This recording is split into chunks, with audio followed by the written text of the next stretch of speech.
All right, all right. Peace to the room. Welcome to my space. I'm Eve. If you can hear me, if somebody could just show me that they can hear me. We hear you. Wonderful. Peace to you, Dwann. Peace to the room. I'm sorry it took a minute. I really needed to throw some things in the jumbo. I know that y'all know that I've been having issues with Twitter's elevator music. It's really dumb, but I think that it's better than just y'all listening to nothing. So Oh, with the Eve, baby, right? Eve, Judge is here. Judge is here. Oh, really? Um, yeah, he's right there. He just requested. So, for those of you who are here, this was a space that Eve and I had. Oh shit! Somebody's calling me. My bad. If y'all can hear me, can't hear me. Somebody's calling me. This was something that Eve and I had already had planned out to talk with Judge, and then as you know, of course, certain things over the weekend happened that kind of, you know. But this was something that we had already had planned out. And but we have Judge here now, so we're not going to waste Judge's time. We want to get Eve. I know you want to set up with your questions, Eve, and let's get to talking to Judge, and then after when Judges say what he had to say, we can get to to talking about everything else. How about that? I think that sounds good. Peace to you, Judge. Welcome to my space. Yeah, well, hello. Glad to be here. Thank you for the invitation.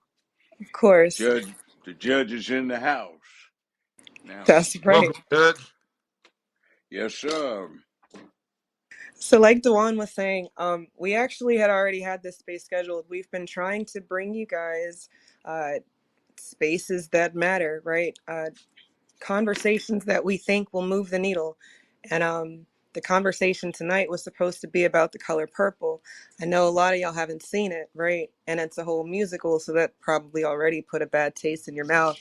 But I wanted to talk to Judge about it because of how it portrays masculinity and the absence of masculinity. And what better person to speak with about masculinity than Judge? I mean, I don't know about y'all, but Well, I met him at the FBA Expo and I heard him speak about masculinity. And if you've never heard him, then maybe you should listen. all right. The only way any people has ever achieved any stature in world history is through its men. When you have a concerted effort to destroy masculinity, it's not good for anybody because you defeat yourself. But The Color Purple started off, it was written by a woman who had a particular negative thing about black men in particular and men in general, even though she seems to have had somebody that she tried to start a family with, I guess. I don't know if she's still with him. The movie was horrible. It was boring. I went 3 times. First time I had a date and I was trying to get laid. I won't lie, but I fell asleep on it. Second time, I told a different date that I had eaten something that was disagreeing with me, so I kept going to the men's room so I wouldn't have to watch the damn thing. Third time, it was with a group. I just walked out and went to another theater in the venue and watched something else. And I have tried to force myself when it has come on late night TV a time or two to watching it, but it was so sordid and sorry, I couldn't deal with it. And I detest and despise musicals, so I certainly wasn't going to look at a musical edition of it. I think it is not good for us or for anyone. And since black people happen to be the epitome of cool, one way or the other, when they get us portrayed in a stupid fashion and we start buying into it, the rest of the country does too. I'll call to your attention elevator music or restaurant music. You're listening to Motown and Stax, and you're listening to things that 45, 50 years ago, you couldn't hear all across America. You had to be in a certain city, big one, and be able to tune into a black-oriented radio station or go to a record shop and buy the 45. Now, everybody listens. Ruth Chris, at the Hilton, whatever it makes, that's where you're listening to. So when they get to us and we do something, it spreads. So Color Purple is an attack on masculinity, and it's like yin yang or yin yang, depending upon how you pronounce it. That thing where part of it's black, part of it's white, looks like a teardrop on each side. Things have to be in balance, and when you whack stuff out of balance, things don't work right. So I'll make that brief comment as an opening statement on the subject. I'll pass the mic. I appreciate those preliminary thoughts, Judge. I remember when we were talking about it. I don't know if I would have been able to go that many times. You are a trooper. At least, you know, that's just a great example of if you want something, you really gotta go out there and get it. Or at least you can try, right? I'll say this. I was a younger man and I was dating and I was trying to, this has been 40 years ago almost, I was trying to get somewhere. So, you know, you do what you have to do. Exactly. And well, let me not say exactly, because I don't know what it is to be a man. I think that that's something that I personally am going to have to stop trying to relate to some of the things that y'all go through and the things that y'all are dealing with. And I think maybe it could benefit Black women to take that sort of approach, because society's always trying to masculinize us, or at least tell us that we can do everything. And then, you know, we've got that battery in our back. So, and then we look at what's being pushed on us with regards to entertainment or movies or whatever. And it's all revolving around this anti-man thought process, behavior, and activity. And something's got to give, right? But I don't know if that's something I can do by myself or something that women are supposed to be doing, as much as I think women put us in a bad spot with the feminism shit. I don't know, Judge. What are your thoughts? Today's woman has a problem because last year's woman raised her sons wrong. And when today's woman tries to find a man, there are very few because they don't know how to be men. And that is a very bad thing. So, not your fault. Men ought to take charge of the situation, but we don't, because we think the wrong way these days. We don't think like men. We worry about how we feel. Not a man's job to be concerned with expression of feelings. It's his job to be inspired by and motivated by the causality for the feelings. We have this all the time. We have to control it because he was bullied online. Oh my God. We have to control this, and he wanted to kill himself. Well, kill his goddamn weak ass self. Because we don't need to be interfering with free speech. It's important. And being free is not safe. We cannot expect to be free at all, ever, when we are in a position where we are asking someone to allow us to be free or have the things associated with freedom. If you can't compel what you want, you aren't really going to give it because you're asking for a gift. In other words, be nice to me. You spend all this money, $19 a month, on Save the Tigers and Save the Elephants and Save the Whales and Save poor Oscar, who's chained out in the backyard in all of this cold and will never know love. Now please send $19 a month to save a Negro. Doesn't work like that in reality. So we need to change our expectations. This country is built on people who aggressively took charge of their circumstances and overcame a lot. Doesn't make any difference what your race or ethnicity is. And this country has deteriorated over the last half century into a collection, a polyglot collection of people who think they are entitled to something because they want it. The only thing you're entitled to is what you earn. And whether you think that is politically correct or incorrect, the world is out there, and the world does not give a goddamn. It doesn't care.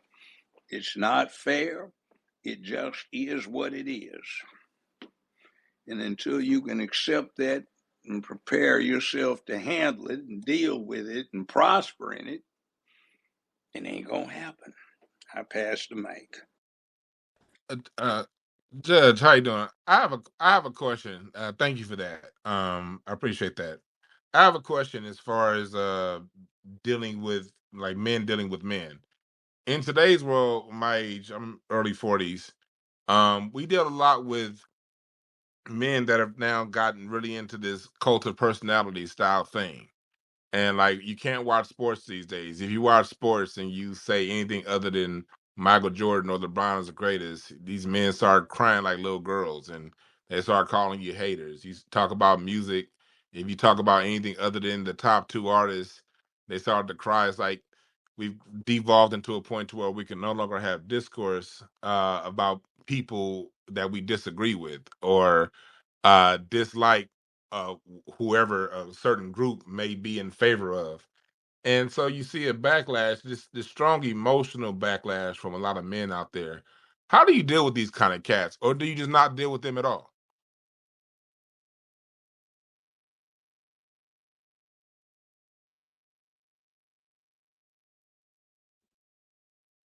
You did it, Judge?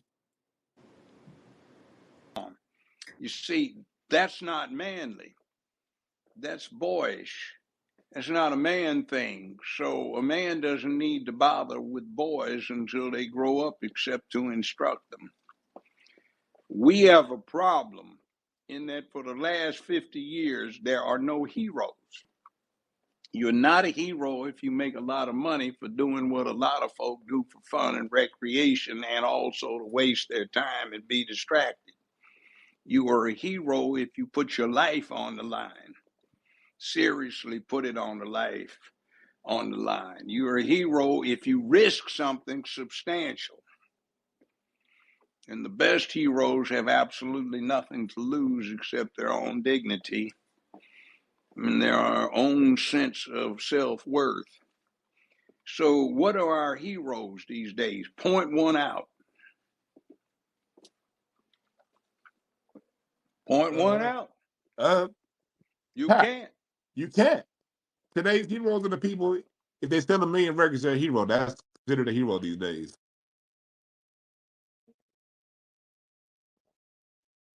And find me somebody that risked death in somebody's cause. We have a few went over there into the Middle East, but I hate to say this, we have a death toll of about 5,600 over 22 years, 23 years. But they've got battles you can go to around the South where you see in the Civil War that many people died in 6-7 hours on one day. You got a situation there, a lot of folk that you used to be able to run into where 6,000 people died every damn day on average. So, not belittling it, but it isn't really widespread. So, where are our heroes? The ones that put it on the line, we expect them to go out with no gratitude and a lot of hassle thrown on them to make our neighborhood safe, and we aren't even willing to go put our own butts out there and get them safe. Scared to go talk to some young thug. These young thugs jack his ass up if he gets too much in your face. Oh, you don't know how. Well, why the hell didn't you spend some time learning the manly art of self-defense and take martial arts? Learn how to shoot. Carry a gun. Be a good guy with a gun. See, but we want these people, somebody always is supposed to protect us, always supposed to provide for us. I was just listening to something too that came out another space, listening in through somebody else's line, so I didn't get recognized, but they got upset today because the NAACP excluded some folk trying to ask for reparations. But they let some people who had something to say about Palestine do something. The way I looked at it, the people who had something to say about Palestine didn't ask, they did. The NAACP is being looked at as a villain, but they invited Cum Queen, Kamala Harris, there. And that was their little creature. So why are you saying to yourself, we want to say something that she is embarrassed to support, she is this group's guest, so we expect them to let us embarrass their guest? Doesn't happen that way. So nobody lets that happen, and ought not. Where in the hell you get this idea that you can impose what you want on somebody who's got a different position than you? But I just thought it was kind of silly. The dumbest thing I've seen in a while on X, I thought was quite funny. Some young girl posted video, and she's moving to Africa because they're using baby lions to make up for protein shortages in America. And she's in a grocery store, and what she's talking about is loin chops, because she's so stupid and ignorant, she doesn't know how to spell lion, Lion, and she's taking LOIN to mean baby lion chops. So she's taking potential lion food and conflating it with the lion, so she wants to move to Africa to save the baby lions from being served up in American grocery stores. And she actually recorded it. And I look at a lot of stuff and I say, that's the problem we have. And I also, since I want to bring it back to the topic at hand, that's what the color purple is about. It's some bullshit that is conflating loin chops with lions, or the equivalent. Just stuck on stupid. Stuck on stupid. SOS. No. That's real, Judge. Somebody send help. I think we need the men back in the homes in a big way. Dr. Short came to the stage. Peace to you, Dr. Short. We're just having a little conversation about the color purple. Remember, we tried to schedule this already, and then, shit started doing what it was doing. So I figured that we could try to talk about what we were talking about. But as that happened, Judge, you said something that I need to address. You said that men take charge of the situation. Am I misquoting you, or is that what you said? That's what men ought to do. Okay, so let me address an elephant that's in the room. Over the weekend, things were shared on public platforms that shouldn't have been shared. And I didn't do anything to deserve such treatment. And I think that what happened is a man was responding to a man via a woman. At least that's what it looked like to me. Because I know a lot of y'all have a lot of thoughts about what's going on, and I don't know how much I might feel tonight or not, but I'm trying to figure out why, when my man addressed another man, did this man attack me? I don't understand. And with three men that I respect on stage, maybe somebody can give me some clarity about why that might have happened. Problem is the typical person today, male who thinks he's a man, has too much that is unmanly that guides the way he thinks, the way they talk, the way they converse, the goals, the aspirations, what we were just talking about the athletes standing in for the heroes. We need some serious adjustment. And that, by the way, what happened to you was not manly.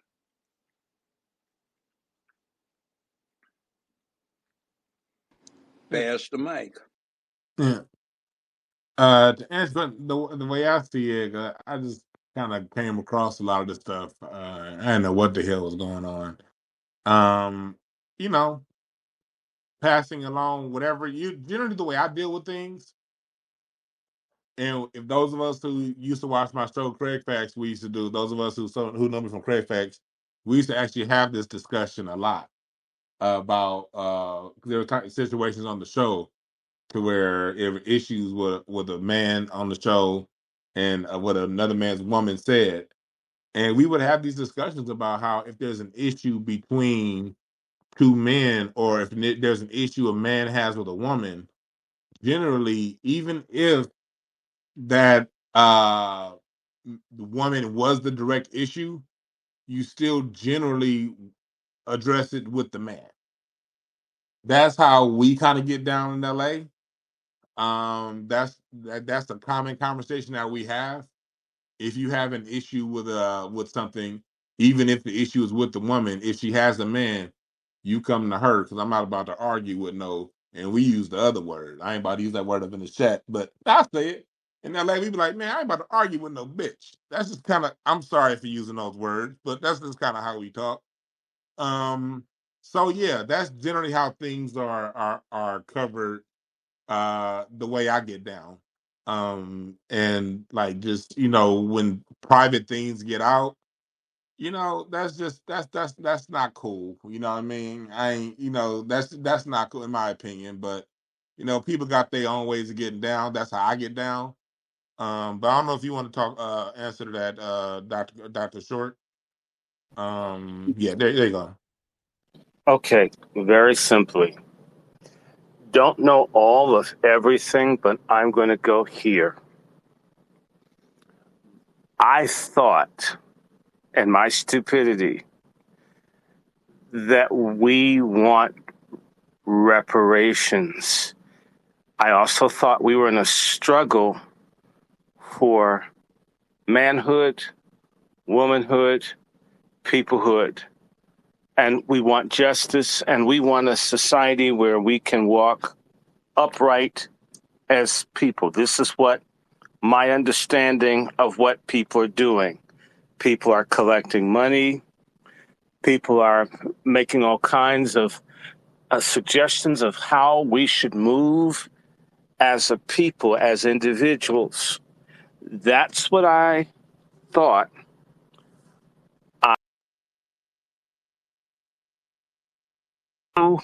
Following, or however it is.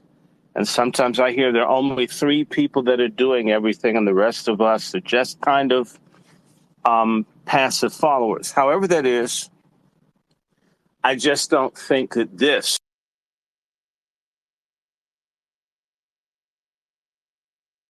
makes us stronger. It makes us weaker. And if you love a people, you love the women in your people. If you love women, you protect women. If you love your people, you love the children amongst the people. When you attack a woman, you attack defenseless children. If we're grossed out at what's happening in another part of the world, whether it's Congo or Sudan or Yemen, right? Or Ethiopia or Gaza, about women and children being targeted because there's a conflict between men, and we even think that it's I guess, admirable for South Africa to say when you attack women and babies that you're committing genocide. And this is what seems to be the big hot topic through much of the world. Then what is it when we attack women and babies? Is it manly or is it atrocity? If we understand anything about our enslavement, a significant part of it had to do with anything and everything being done to our women and babies. Our babies were sold by the pound. Our babies were fed to alligators. Our skin was eaten. Our women were cut open by Dr. Sims. Our women were raped. Our women were sold. In fact, even we men were castrated or studded out. This has been a significant part of the enslavement, was our degradation, our debauchery, our breaking down as a people. And all of the people, Frederick Douglass, Nat Turner, Henry Highland Garnett, Maria Stewart, Harriet Tubman, Walker from North Carolina, David Walker, everybody at all the time talked about manhood freedom. Judge Joe Brown knows I'm telling the truth. I'm not saying anything. I'm no genius. I'm probably the dumbest person in the room, but I talk a lot.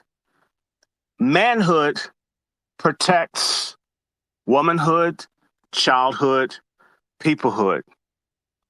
Manhood. If you don't act manly, you aren't a man. If you don't protect children, you aren't a man. If you can't handle your business, you're not a man. And if something happens between consenting adults, and we're not like folk in high school, people who aren't fully developed in our brains, there's something wrong there. I won't bother the iconography that some of us choose to operate under. And I'm not saying to just one person. I'm going across the board. There are a lot of things that could be much better. And I'm going to say this. If we're going to have a movement, if we're going to be free, if we're going to get our motherfucking money, we're going to have a lot more self-control, mouth control, message control, dick control. If we're going to get this, because everyone's against us, and if we're not for our sisters, I'm a Christian, I know that's a crime for Black people, love neighbor as self. Well, my most closest neighbor is a Black woman. If I don't give a damn about my neighbor, I don't care about myself, I don't care about God, I don't care about nothing, that's an anarchist, that's a barbarian, that's a monster. According to the Bible, don't blame me, I didn't write it. 66 some odd people and others contributed to writing such a book that many people consider fairy tales, but it's a hell of a great idea to treat people the way we'd like to be treated. And one of the themes in that book that people don't like is it is very, very, very harsh, and how it treats men who don't know how to treat women. It's in Leviticus 18 and 19. And so if any of us are really mad about stuff, the scripture is very plain. If we get caught up, well, there's certain things we shouldn't do to get caught up. It's the world's best-selling book. It's in English and many other languages. I suggest people read it. Don't have to follow all of it, but damn it, some of it works. And I'm going to land my plane there. I'm going to get all kinds of hate and comments and all I'm saying is, why can't we care about each other? Why aren't we protecting our babies that are trafficked, whose organs are stolen, our women that are trafficked and their organs are stolen? We pimp them out. We need to be about the full liberation and protection of our women and our children, and we should even respect each other. That's manhood. As a grandson of a man at the age of 70 that took up a Brown Bess musket and fought for 5 years in the Civil War. Hundreds of thousands of black men risked their all, some of them even passing as whites when there were not colored units to fight to end this garbage. What's asked of us today is minimal of just treating each other like fellow human beings. I'll land my plane. Bless you, Judge. We got to do a show. Love you, Brother Dwann. Oh, Sister Jade. We gonna have you back up, Dr. Short. No need to give out the awards yet. Okay. We gonna have you still speaking. Let's keep going. The last thing I'm going to say, and don't blame me. I just look because I'm trying to understand. And there's a link between misogyny and sodomites. Don't blame me. Okay, let me get out of here because, folks, I'm not trying to I'm not insulting anybody. Let's love and respect our women and our sisters and each other. Let's walk together, children. Don't you get weary. We want our money. We need our freedom. We need each other. Okay, I'm done. Yeah, let's get on to the And next. Go look, ahead. on that note, a happy Martin Luther King Jr. Day to everybody in the room. Look, I don't know what type of time y'all be on, but the type of time that I'm on is what y'all see when I post. I'm not the type of person to post some shit that's not something going on in my life. That's not me. I know a lot of people post things that aren't going on, or at least they try to act like it's not going on or whatever. I'm pretty transparent. At least I try to be. Why? Because I believe that people should be the people that they say that they are. And I've never not acted that way, or at least tried to live my life that way. So, to the people in the room, or at least to the people who are here for the mess, I don't know what mess you want to get into other than the illegal activity that happened when Jason Black, also known as Jeremy Lloyd Smith, posted private pictures of me. That shit's illegal. I don't know what all y'all want to talk about that type of behavior other than the fact that there were people championing it. Like, I would love for someone to come up and please tell me what someone could have done for someone to act like that. But every time I ask somebody, nobody can really give me yeah, well, if you do this, then absolutely, you should expect this outside of consent. And there was zero consent.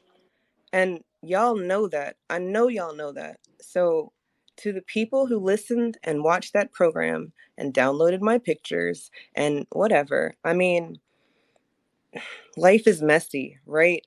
But was it right? And then if it wasn't right, why are y'all so comfortable being around people who are so comfortable doing wrong? And that's where I kind of have an issue with everything that's been going on. Are y'all who you say you are? And if you're not, cool, but just go away, like get away from me, because I'm trying to do the things that I say that I'm out here doing. And you can look at what I've done and see that I am doing those things. I think a lot of y'all are in here because I do those things. So, mess, like, I really don't want to get into a lot of mess, but Dwann, I'm sorry. I know I said I wasn't going to do that, but there we go. It's okay. It's your room. Like I said, this wasn't the original intention of the room. The original intent was really we already had scheduled to talk to Judge about, but things happen outside of your control. Like I said, and I saw Judge wanted to speak, so I'm gonna get the Judge, and I'm gonna get to JoJo and Conscious, and then move on. But I like anybody else, I was totally thrown off guard. I was out having a good time, and I still haven't dove all the way into it because I'm, it's like, what the hell's going on? So I really wanted to hear what Eve had to say, and so this is my first time hearing a lot of this stuff, just like it is a lot of you guys' first time. And like I said, I've never had any particular interaction, but I'm just gonna say I'm speaking more in principle when it comes to me. In principle, fellas, you know, you got an issue, you know, you generally speak to the man's woman, and stuff that happens in private, keep it in private, because big picture, one thing, when we're all, you know, associated with a particular agenda, one false move that can be perceived a certain way, it can have ramifications and reverberate amongst everyone else that have a similar ideology. So we have to be very careful about things like that, because stuff like that reverberates. But go ahead, Judge. You, I know you want to speak. Okay, duty, honor, obligation, responsibility, and accountability. Those are the primary values that are associated with masculinity. Courage and bravery, physical and moral. It's lacking. That's not good what happened to the good sister here. That was not cool. I already said that. Doc, short, you talked about reparations, but that's an example. You have representatives to do things for you. That's their job, while you're doing your ordinary job to help sustain what you have to sustain. We have a congressional black caucus that ought to be pushing reparations, but they're a good example of the lack of manliness. The only way, I think, from a perspective that I have, this is the third time in my long life, a moderately long life, that reparations has come up. But the only way we'll get it is by essentially a congressional enablement and appropriations bill, legislation. Why hasn't the Black Caucus, Congressional Black Caucus, consisting of black senators and members of the House, done something about it? Well, they have a committee called the Black Caucus's Reparations Committee. Guess who they made chairman of the Reparations Committee? A white, gay Jew. That's who's in charge of the Black Caucus's Reparations Committee. That person's name is Steve Cohen. He's been congressman for the 9th District of Tennessee.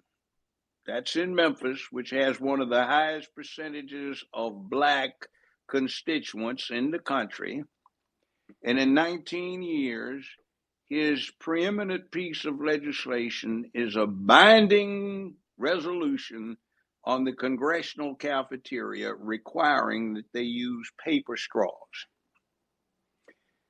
So why in the hell do all of these black folk that are supposedly representing us, from Cory Booker formerly to Queen Zella, are fake Asian or fake black, one or the other, Maxine Waters and all of the rest, turn something as important to their black constituencies over to a gay white Jew? Meanwhile, let's look at that. I'm not down in gays. Get your freak on in your bedroom if that's your thing. But let's look at LGBTQIA. They have a caucus in Congress too. And if you look at the pictures of the members and you compare it to the pictures of the members of the Congressional Black Caucus, you'll see there are a lot of white people in the Congressional Black Caucus, and damn near every member of the Black Caucus is in the gay caucus. So who's representing who and who's getting fronted off on? Because nobody wants to ask the questions. What the hell are you up to? And why are you pushing stuff? Another one of these things. Let's take, the Emmett Till anti-lynch bill. Everybody was for that. Emmett Till got lynched. Well, no, he didn't. He got murdered. It was just 2 people, and there were at least 3 black folk that set him up to get murdered. That's from a person that Emmett Till's mother introduced me to 30 years ago, Dr. Cleonora Hudson Weems, who wrote a hell of a lot about it. Now, what do we have when we have this Emmett Till anti-lynch bill? Does it do anything about lynching blacks? No, it doesn't. We already have everything on the books. But it introduces something into the American federal legal lexicon, gender orientation. And this anti-lynch bill, A, does not require a killing. B, it does not require a mob. C, it can be committed by just one person. D, it can be a killing, a kidnapping, or a beating. So let's say that somebody just broke up with his woman and he's feeling down and he's hanging out in the club, he's drinking, and there's what he thinks is a PYT, pretty young thing, tight dress, and big boobs and earrings and long braids down to her butt and all of this other stuff. And he's out there exchanging spit with her in the shadows, and they're slow dancing and drinking wine, and then he notices this skirt has got a heart on. What the? And then he says something, and he busts him in the mouth. That is now federal lynching. So did we get anything out of it? Because no, we're too caught up watching these fake heroes who make millions of dollars, hundreds of millions of dollars, distracting us from the business of paying attention to such things. Where are our heroes? They are not in the Congressional Black Caucus. They're not in the U.S. House. They're not in the U.S. Senate. They're not in the governor's offices. They're not in the mayor's offices. Where are the people that put their behinds on the line, who are appreciated to back up a people who will be willing to put their behinds on the line? We've got a lot of black folk killing a lot of other black folk. But to explain that, to show you where the manliness has gone away and it's not heroic, it ain't about principle, it's about suicide. Anybody ever heard of suicide by cop? Everybody has. You provoke a cop into doing you a favor by taking your life. Well, we got a new one. Well, it's about 35 years old. It's called suicide by neighbor. You mess with your neighbor until you provoke your neighbor into doing you the favor of popping a cap on you and taking your life. See, and one of the reasons that we have so much cowardice and suicidal ideation is because we are not acting like men, and we know we're not. Deep down inside, you know you ain't doing what you ought to do to man the hell up, and that means you have no purpose, no cause, and there are no purposes and causes out there right now, except to get rid of all of them so you can get your freak on, and you don't have to be a man, and you can deal with folk that hate manhood. You had a bunch of women that hated that they weren't men. Those are the lesbians, some of them. A bunch that hated men, other way around, that hated that they weren't men. Those are the feminists. The ones that hated men, that's the lesbians. You had another bunch, they got swinging dicks too, but they hated they weren't strong men. Those are the beta boys. You had some that hated that they weren't normal men. That's some gay boys. And then you got all these folk in the anti-war thing 50 years ago, 55 years ago, who hated that men caused war. So everybody wanted to change the way men got raised so that it was about love, man, not war. No cap guns, water pistols, unisex child clothing, higher styles, raising boys, playing with dolls and cries, okay. And we got a real live mess going on, and we won't change it because we think we're doing something, and we are SOS, stuck on stupid. Now it's time to get it together. And if you don't know how to act like a man, I suggest you just read anything in about 2,000 years worth of recorded literature, plays, history, and everything else, where people all over the world, from China to Asia, that's Asia, to Europe, to the Americas, have written about manhood. You might find it difficult to find anything in Africa, but I hope somebody somewhere there wrote about it. But go read this stuff and see what you ought to be doing. It's informative. Thank you, Judge. We have some speakers on the stage. Before the speakers go, I guess we're going to start with Joe. I wanted to answer Judge's question about where are our heroes.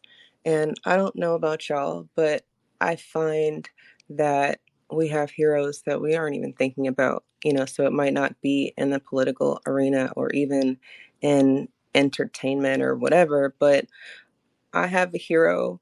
My husband is my hero. This nigga stood up for me in a very big way, and he didn't have to because I was all the way in the wrong with regards to some of the stuff that was going on. And I don't know how to show that this is where things are supposed to be other than to do it. Like, I'm not that person. I'm not about to tell y'all to do stuff that I wouldn't do or be any other way than you. So I just needed to say that. But Joe, you can go ahead. Peace to you, brother. Welcome to the room. I feel like I can finally exhale a little bit, but go ahead. You got the mic. Say, space stuff. I'm glad, we speaking on it, cause it's about that time, man. This point, I like fuck all of them, Tariq to Professor Black, True, Jason Black, fuck all of them, because at the end of the day, this is like this shit got out of motherfucking hand. You know what I'm saying? It's just like when our sister lied his crown. This motherfucker that protect our sister. You know what I mean? Tariq, that motherfucker. And then he docks, y'all telling me she was a teller. You know what I mean? Like it's all kind of bullshit going on. Am I breaking up or can y'all hear me? Joe, actually, your Hear you sound pretty is good. horrible. I'm gonna drop you down and bring you back up. Who was Can next? I Was it speak? Conscious? Go ahead. Yeah. I'm waiting to exhale. There was a lot from the honorable, most esteemed Judge Joe Brown. I hope everybody was listening, but I want to keep the main thing. The main thing is reparation and legal literacy. When people do certain things, when they spread people's information and do there, if you have your literacy, you will make sure you're compensated, and those people will feel their maximum penalty for doing unrighteous acts.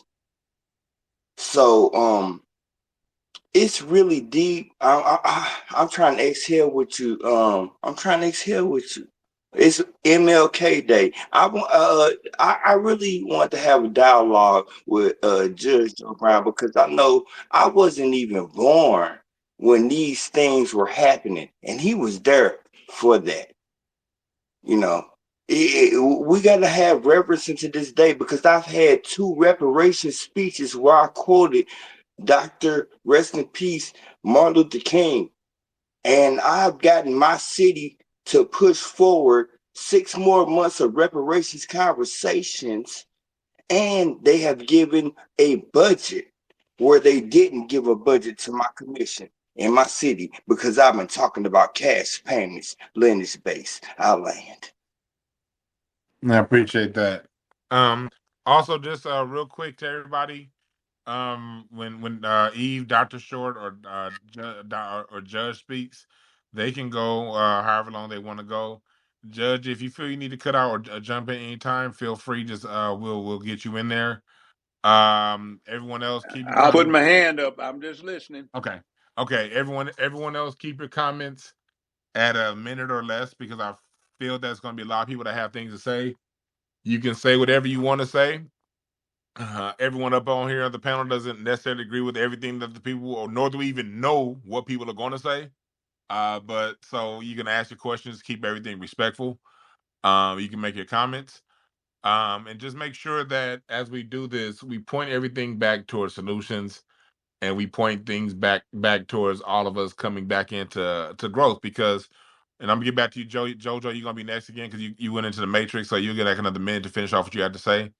Um, but just make sure that as we speak, I always say this: there are no perfect messengers. The reason why I say that is because, look, however people feel about people is however people feel. I'm not one to really. Like I said, this is all this shit is new to me. I very rarely even go into Twitter Spaces. The only Twitter space I generally go in is the ones I create, and I do Eve's Twitter Spaces because we generally talking about some education, some regular ass shit. Uh, this hit me like a ton of goddamn bricks, but I'm here. So at the same time, we got to make sure that we keep everything solution oriented. Say what you have to say, and you will be able to say what you have to say without, but just keep it respectful of people. Don't attack anybody on the panel, because if somebody, I'm warning you right now, if anybody comes on stage attacking Eve, then at that point I use my comedic skills to attack your ass. But outside of that, you do what you got to do, and express what you have to say, and make sure we keep it all solution oriented. But go ahead, Joe. What going on? Can y'all hear me now? That's Yes. much better. Thank you. All right, let me, because I don't know if a minute gonna be enough for me, but I need to say this right here, man.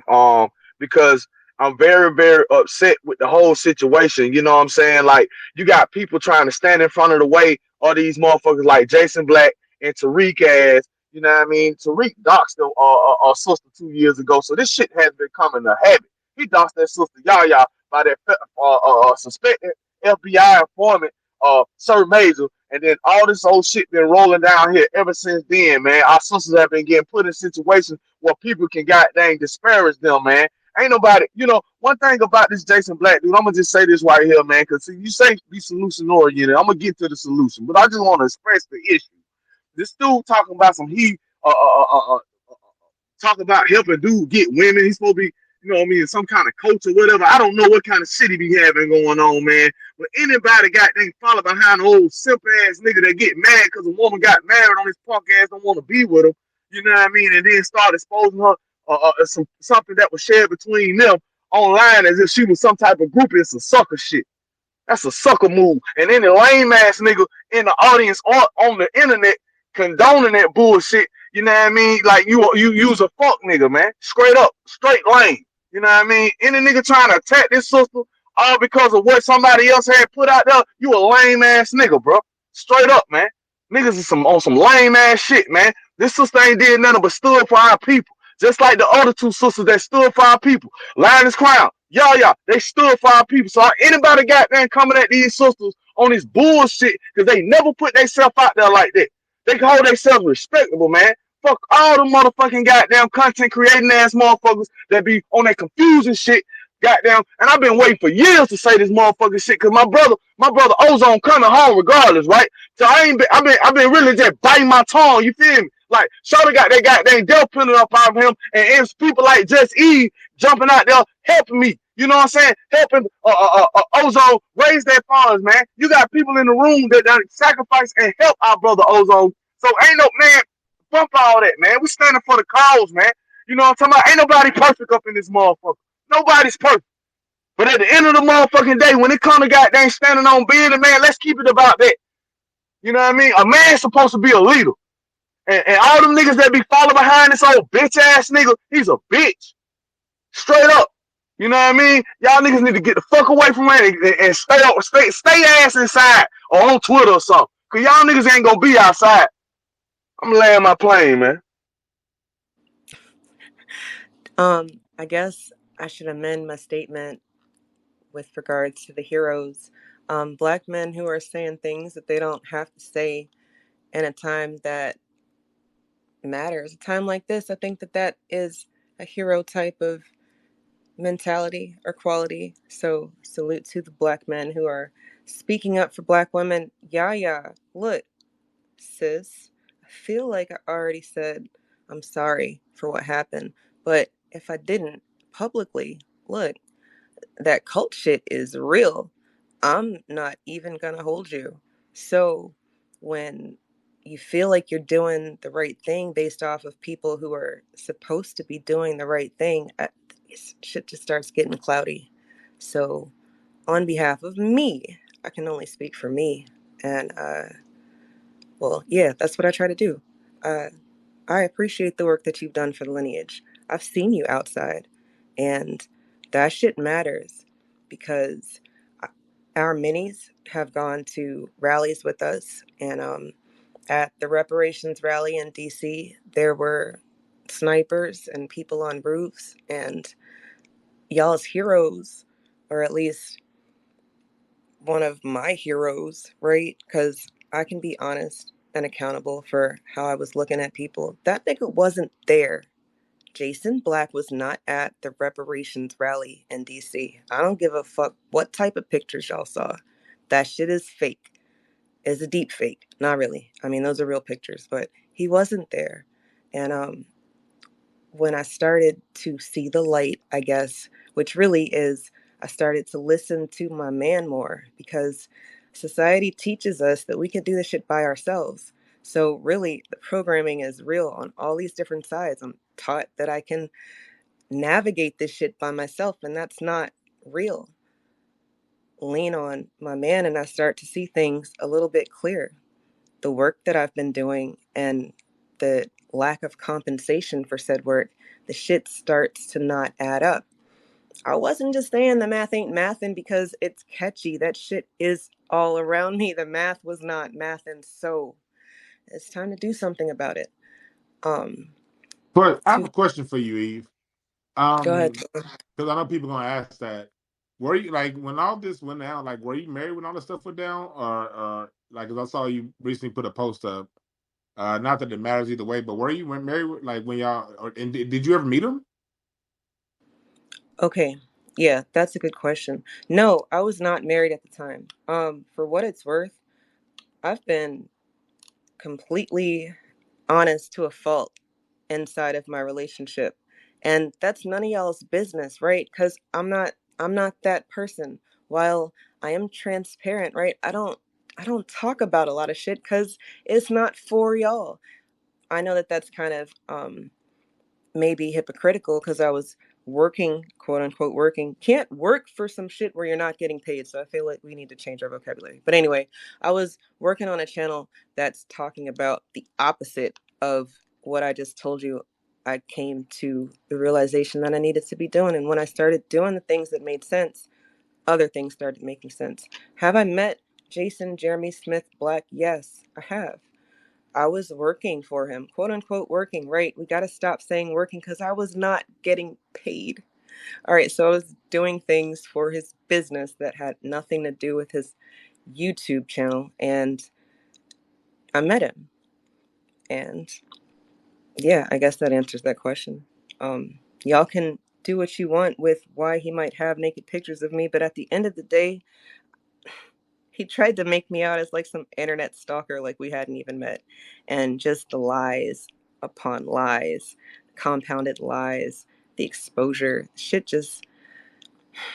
And I have another question. Like, when did I start? I started seeing some of this shit.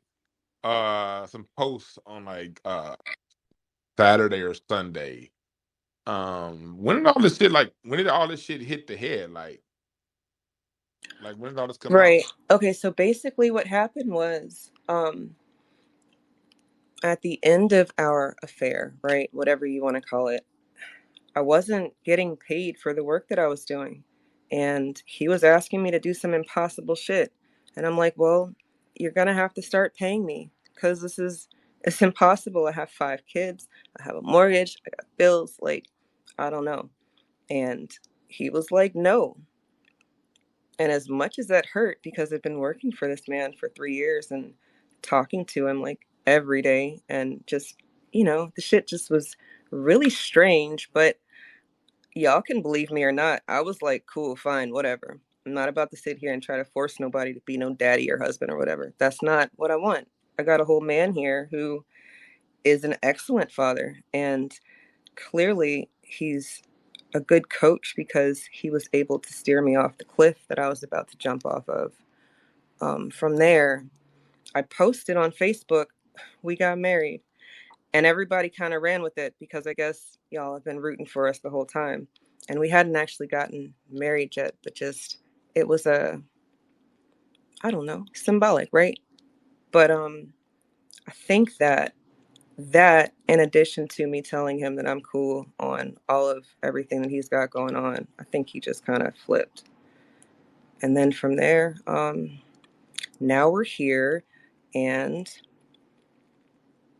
I thought he was smarter than that. So yeah, yeah. This is like I said. This is going. I was not ready for none of this shit. Yeah. My YouTube show. I just finished doing. I just finished talking about goddamn Fat Joe and Most Def calling Drake pop. Yeah.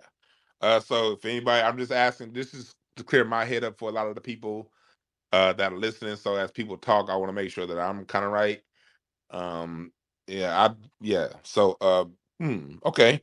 So Eve, do you want to go I to got the something next? to add to the mix if you don't mind. Yeah, go ahead, Judge. Yeah, please. In dealing with law and life, sometimes to really understand things, you have to flip the script, take a look at things in another direction. Um, we've been looking at Sexy Red, Lizzo flaunt their nakedness, their lascivious harlot whole ways, and people are beginning to associate a beautiful, well, in Lizzo's case, not so beautiful body with a certain kind of conduct. But we forget everybody has one. And when you have a sister who's got a good mind, good heart, like Miss Eve, beautiful body too, nothing to be ashamed of. And as a matter of fact, what Mr. Black seems to have done is advertised his own shame. Hey man, you had it. You had it going on. Look what was with you. And now you don't have it because somebody else had it because you let yourself down. You did wrong. Now, beauty may be in the eye of the beholder, but there is a thing about objectification of beauty, and if humans hadn't objectified beauty, we'd still all be looking kind of like chimpanzees and gorillas. So the women pick the guys that look like they're good hunters, warriors, providers, and the guys, the more they provide, the better off they are, the more choice they get. With the women, they pick the ones that match the standards of beauty. So here we are. We look like we are. We're a lot bigger than we used to be. I don't know about smarter, but we are where we are. We got from cave to condominium. So he blew it. And sister, you offer a great alternative to things, even though it was kind of weak. It was stuff that I hate to say it, talk about your brother like that, but it's kind of thing that girls do, not men. So I'll pass the mic. Uh, I'm glad Judge said it because when I remember when I first got the news of this, and like everybody, my reaction was just huh. Cause like I respect the brother, I ain't got no issues with him. You know, what I mean, I didn't to this point. It's just like I don't really get into people like that. It's like if you have some good information, I'm gonna listen to what you got to say, and I'm gonna keep going. So this shit threw me for a motherfucking loop. Like, yo, because I'm not into talking about people, but there are certain ideologies, there's certain things that are true. And like if I'm just on the streets with my homeboys and we talking and we in the joke circle and someone pull out their phone and just start showing pictures of another woman, we gonna be looking at them like, you know, like, yeah, okay, cool, nice pictures, but like we gonna still look at you like, yo, why are you showing us this shit? Just I don't know. That's just how that's why I'm a little bit. I'm not gonna lie. I'm disappointed. Honestly, I really am because just the way we operate that don't fall within the realm of kind of what we kind of known to do. Um, I know everyone else has their hands up, but Today the panel is Dr. Short, Judge, and Eve. So as Judge and Dr. Short wants to speak, they're going to speak first, and then we'll get to people outside of that. Dr. Short has his hand up, so go ahead, Dr. Short. First of all, again, thank you, Elder Judge Joe Brown, for coming, because you know, a lot of us are younger and some of these things are new. Thank you for modeling manhood for us today. Thank you. All of this is very hurtful to me. It's hurtful to me because hundreds of thousands of people, not one or two, are following what we do. You know, there's a song they used to sing in church, be careful, little feet, where you go, and be careful, little person, what you do, for the Father up above, he's looking down with love. In this social media age, everybody can see our problems, our issues, if we put it out there. When you put something into the cyber realm, you create a negative digital footprint that's almost impossible to erase. Do you follow what I'm saying? And therefore, you stain a person for forever. A person may have been angry for a day or an hour, but you make an act, and in a sense, it's almost like a digital murder or a digital rape that a person has to carry. And we who are around here who deal with each other, we have to choose sides. In fact, there are people demanding that people pick one or the other.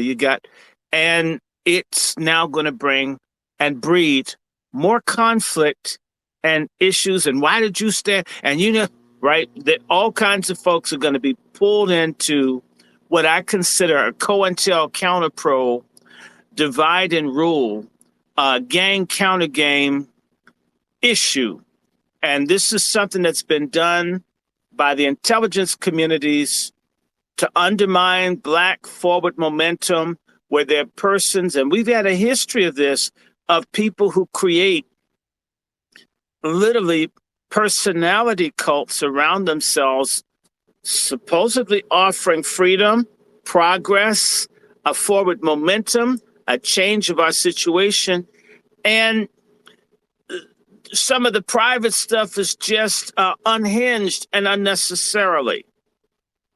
So we've seen the Panthers, we've seen the Republic of New Africa, we've seen all kinds of situations, and where people got hurt, people got killed, people got destroyed, and you have folks who, frankly, I'll tell y'all, I'll go see and get professional help or counseling if I have a problem. I will go talk to someone. I'm not afraid to say I'll talk to someone to sort stuff through. So that way, how I'm dealing with others and myself has a standard and a consistency wherein one can get along with other people.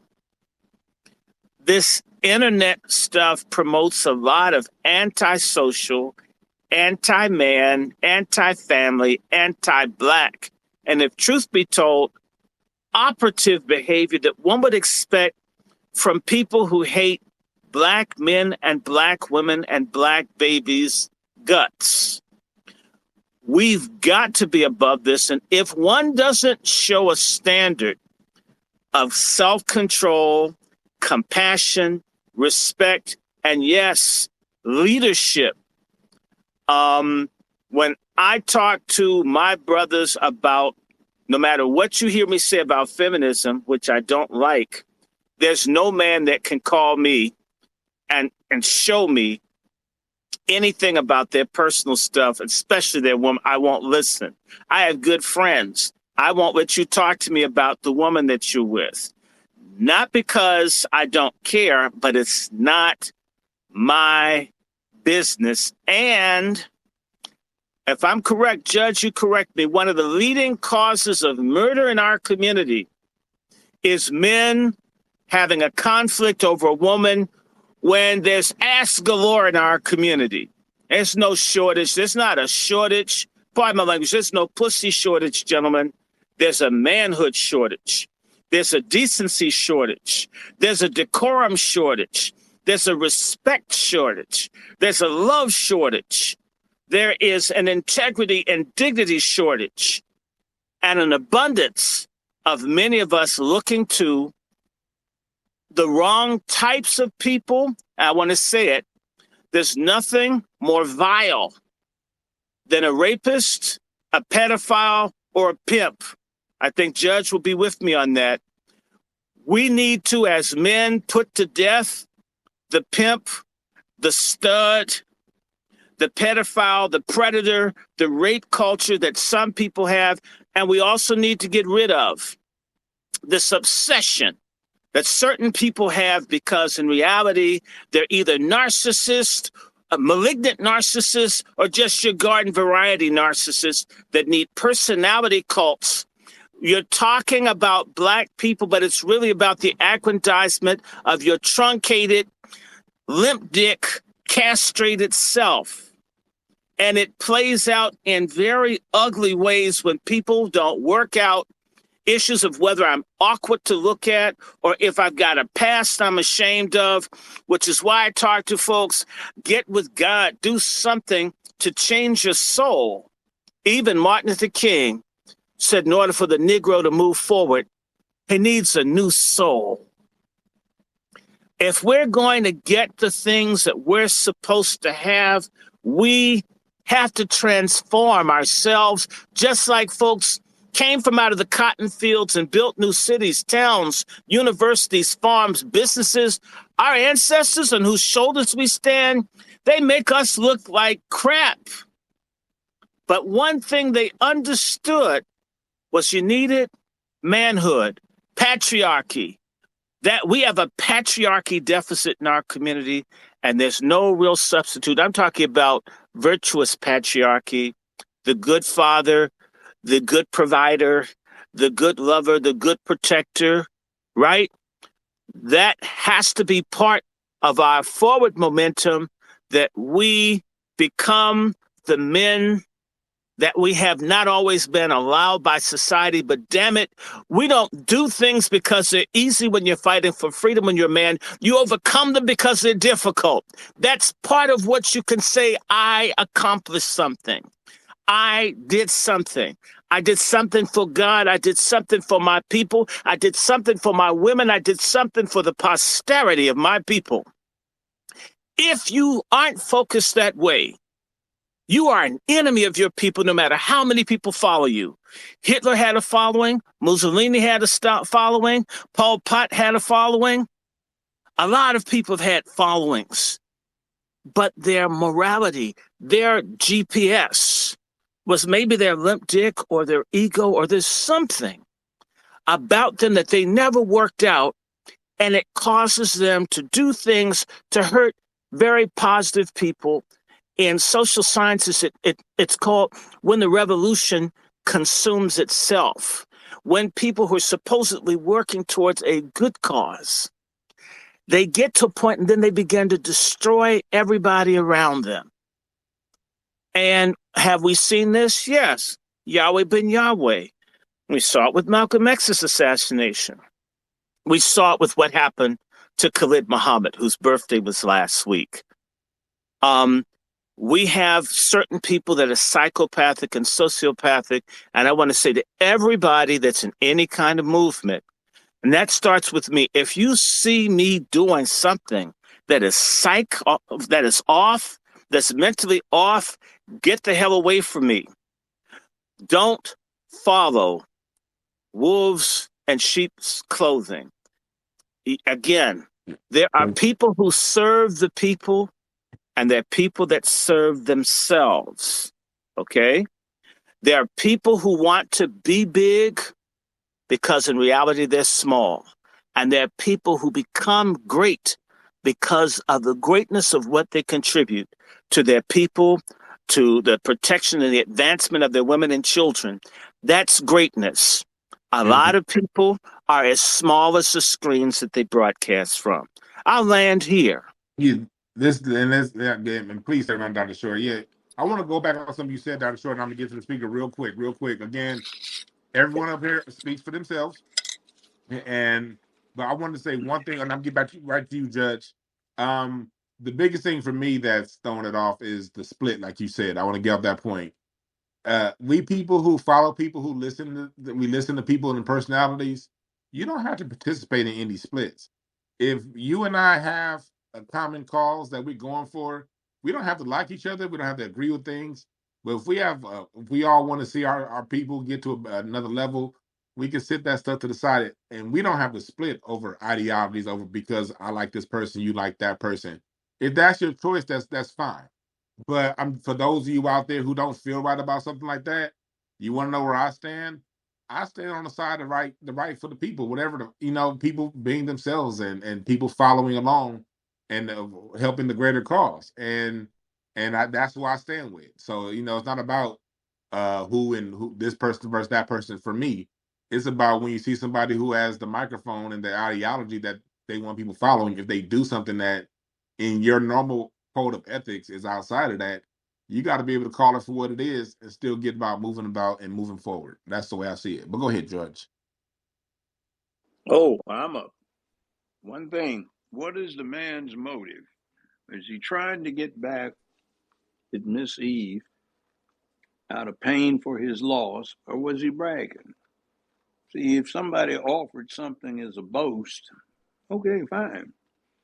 But if somebody's trying to pursue a motive of retaliation because they lost, that's just not the way it's done. What did the English say? I said, fellow, it's just not cricket, it's just not done that way. It's off man code. Now, we've got a situation comparable to that here in this Memphis area. There is a certain Miss Tawana Murphy who has a show she does for one of the stations around here. And when she first got here, she took up with a character named Thaddeus Matthews. Thaddeus Matthews posted her pictures all over the net that he took when they were intimate with each other.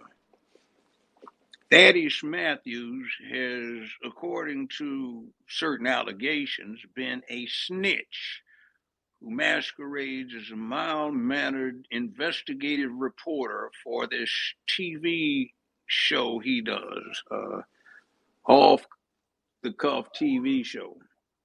When you get into who finances it, you find out the previous district attorney financed it, the sheriff financed it, and all of the usual suspects. So that leads to allegations that he is a snitch.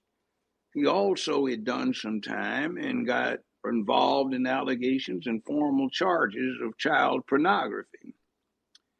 Purportedly, because of his connections for being a snitch for the DA's office, they let him off while he was already potentially, or shall we say allegedly, on parole for other felonies. They let him off with 5 years suspended sentence.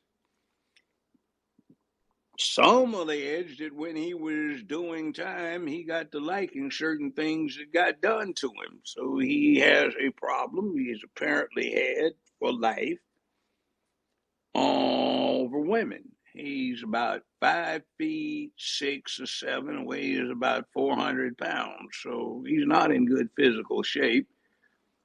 And Miss Murphy punched him in the jaw and knocked him out one time, which is, and that was in retaliation for putting up pictures out on the line. Now, Miss Eve, I wouldn't suggest you do that, but she did. And he promptly rushed to his car to display the horrible bruises from this horrible woman who knocked him out literally. Now, that's a real punk move.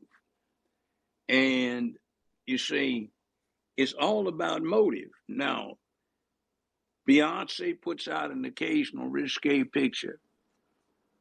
So does J-Lo. A whole lot of people have. Cher used to do it all the time. And, you get this, that, and the other going. But if she gets somebody putting her pictures out, she's already got it out that way. Woman goes out to a nudist resort and people take pictures of her because she's beautiful. She doesn't care if you put them online. You might get a job out of it. Hollywood might call you, no telling. But on the other hand, when somebody pulls off what looks to be a punk play, saying, I'm going to hurt this woman and try and show her new man that I was there, otherwise I wouldn't have these pictures if I hadn't been there. You try to hurt her, but see, that's just not the way things are done. In a man way, you just move on to the next situation, plus you cutting yourself off. The next woman might be considering what to do with you. You're going to think about that and say, oh, no, no, no, no, no, no, no. So one of the things men have to do is tailor their behavior so you minimize the negative consequences. And if you don't get that, watch the John Wick franchise. They say people have rules. That's what separates them from the animals. And there are consequences to everything you do.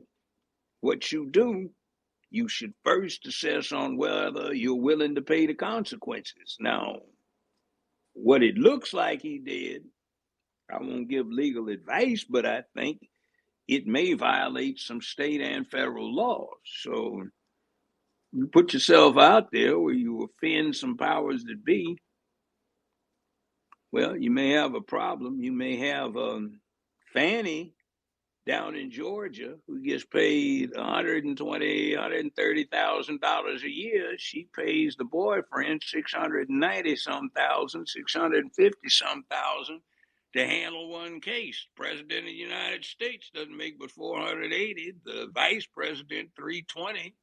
The attorney general doesn't make that.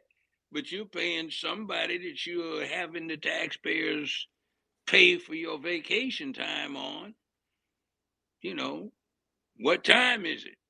So you have to be careful what you do when you start holding yourself out as being righteous, like Miss Fanny does as a prosecutor, and then she winds up getting on air at a black church saying black women are, we do our thing, you have to excuse us. Did you say that to the last person you prosecuted? Hell no. That's ethics.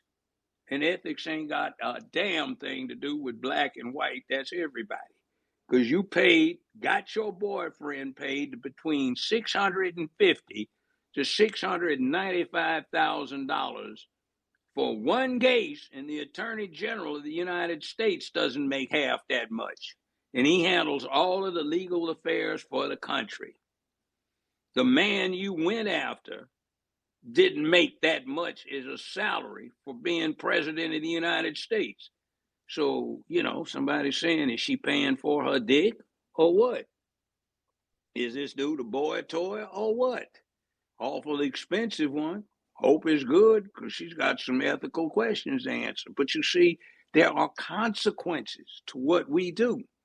And Jason Black, like Fanny, is holding himself out like she held herself out, is trying to deal with what's right for some people. In her case, the state of Georgia. In his case, black folk. And it ain't upholding.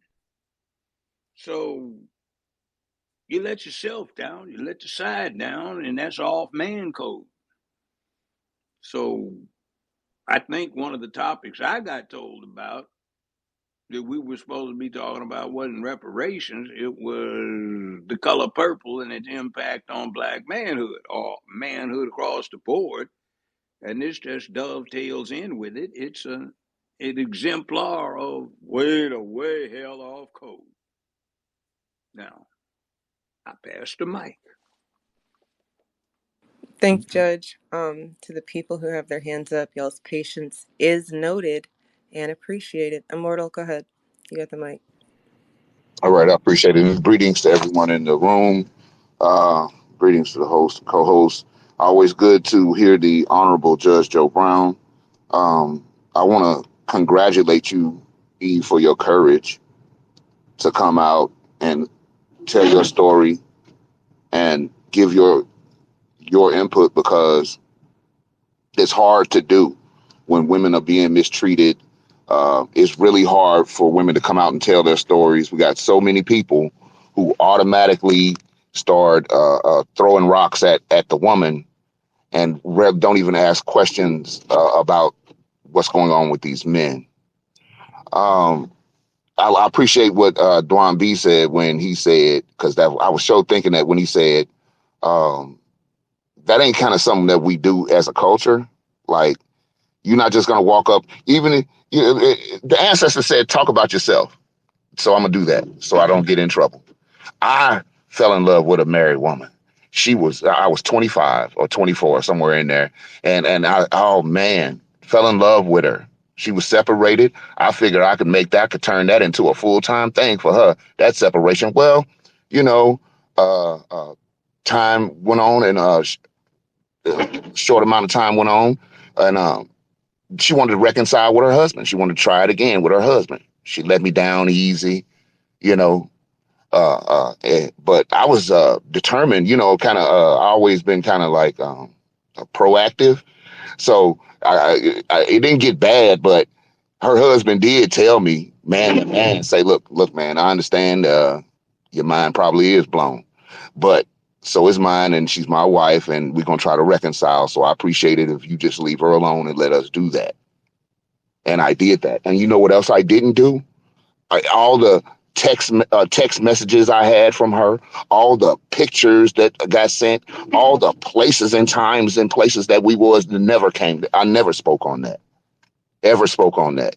No matter how much my feelings was hurt, no matter how much I felt like I had been led on. I had to man up. And I didn't love women in my life, and it's most of the time it turned out good, and then sometimes it didn't turn out good. But no matter what happened, I never took the intimacy that they shared with me and try to use it as as something to harm them with, because I'm not no bitch ass nigga.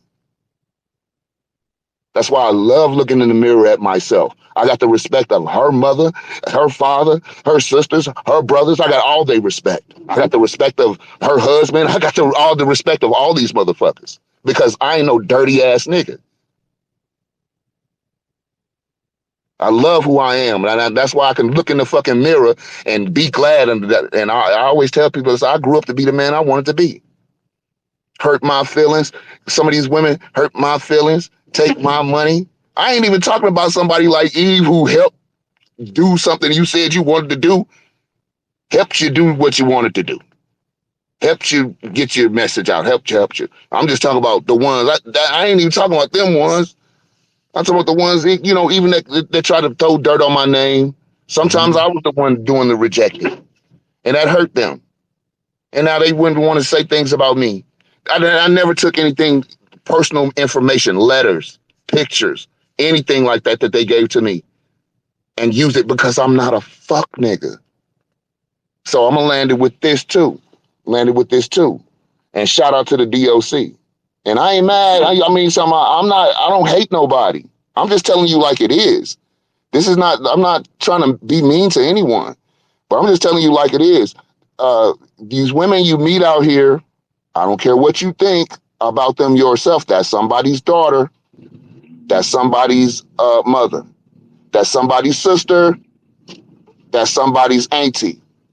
And some of us nephews, sons, fathers, brothers, we will come see you about mistreating ours. It's not a threat to anyone. This is a warning. Yeah, Like, don't do I that. mean, That's why we have laws. do that. Don't do that. But yeah, we wanna get on to the next set of next speakers, man. Thank you That's for that. cool. But shout out to the DOC, because the Yeah. DOC was very gracious when he had something to say about what this particular guy had to say about his family and how he was treating his family. So shout out to the DOC. I appreciate y'all letting me speak. Yes, sir. I appreciate that. Yeah, Salute, that was a good one. Moving forward, everyone. We got make sure you keep your comments under a minute. When you get to repeating yourself, I'm going to jump in. So, because I want to get to everybody, because Judge and Dr. Short will have extended comments. So, I do want to get to everybody. But no, I appreciate that, Immortal. Yeah, you're right about that. As and I'm not here to throw shots at nobody. I ain't here. I'm not about to get in a mudslinging contest nobody.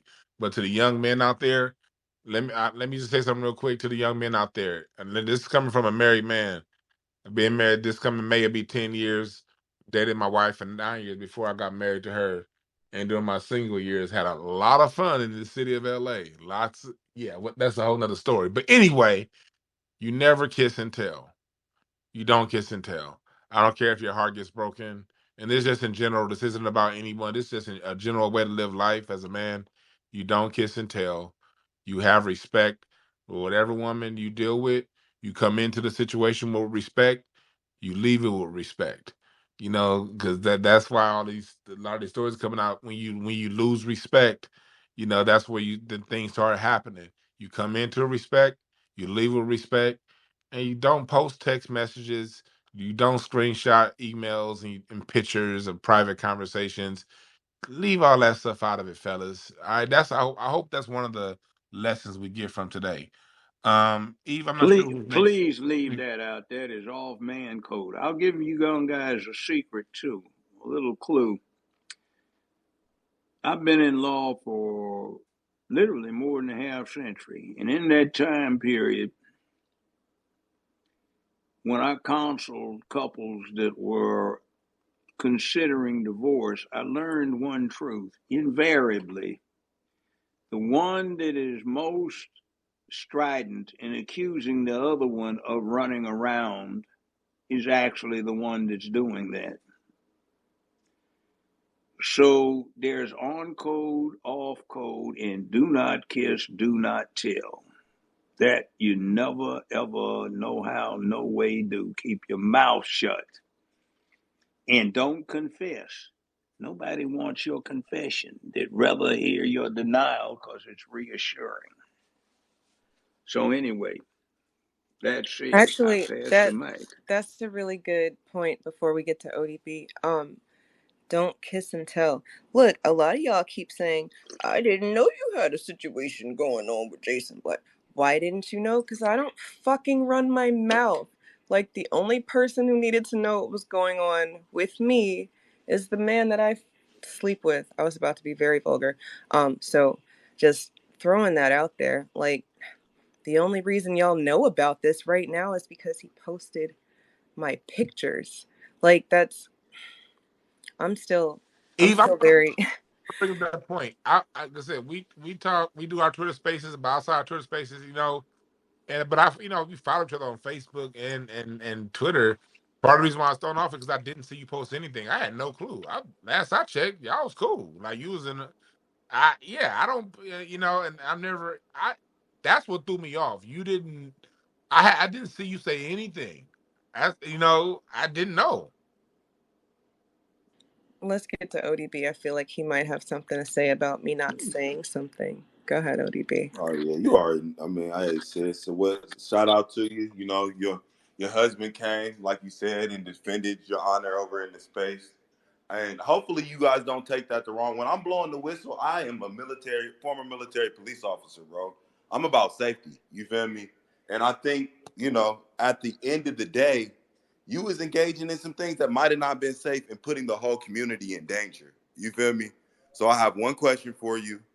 How long have you known Jeremy Smith? When is the first time that you've seen him?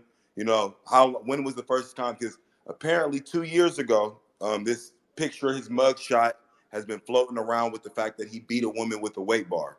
You see what I'm saying? How long have you known this person to be who he is? I met Jeremy Smith in October of last year. And for what it's worth, while I had seen the picture, I wasn't really putting two to two together because he is bald now and he has gained some weight. And I guess if I had really been thinking that that was him the whole time, I might have made the connection.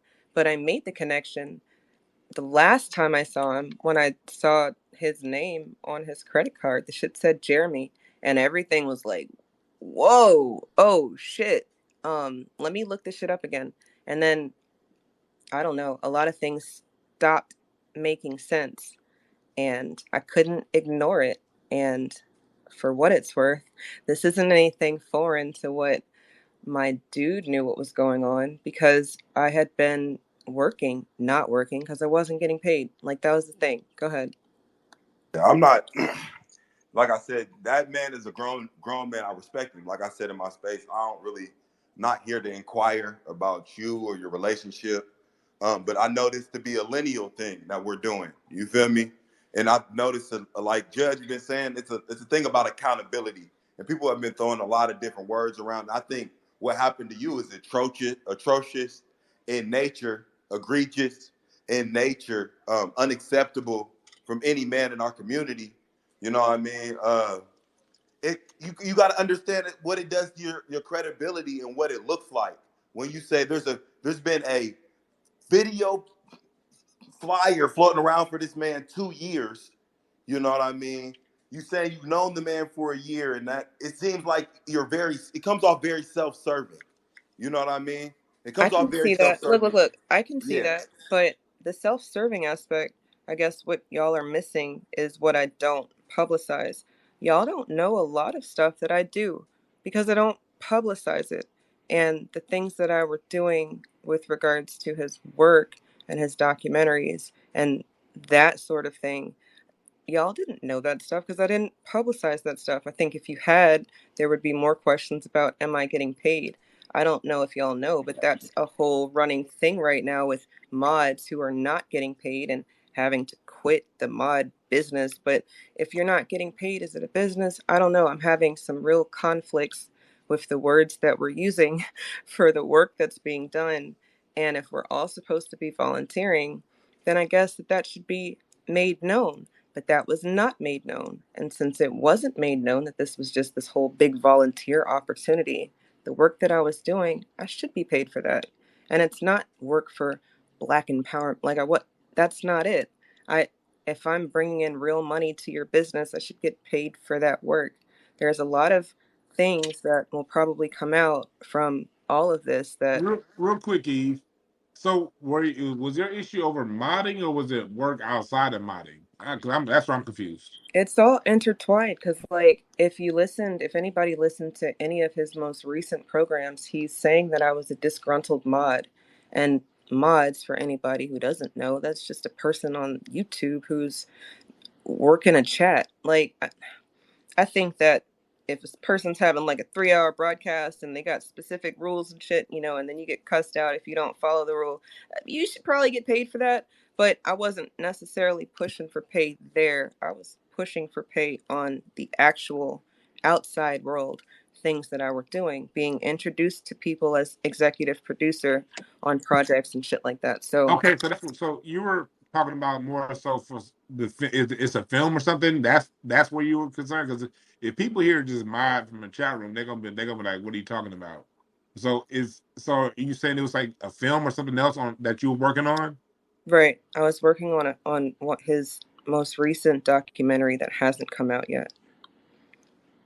Okay, now it's making sense to me. Now it's making okay. I Gotcha. met him because we were working on the documentary. And like ODB said,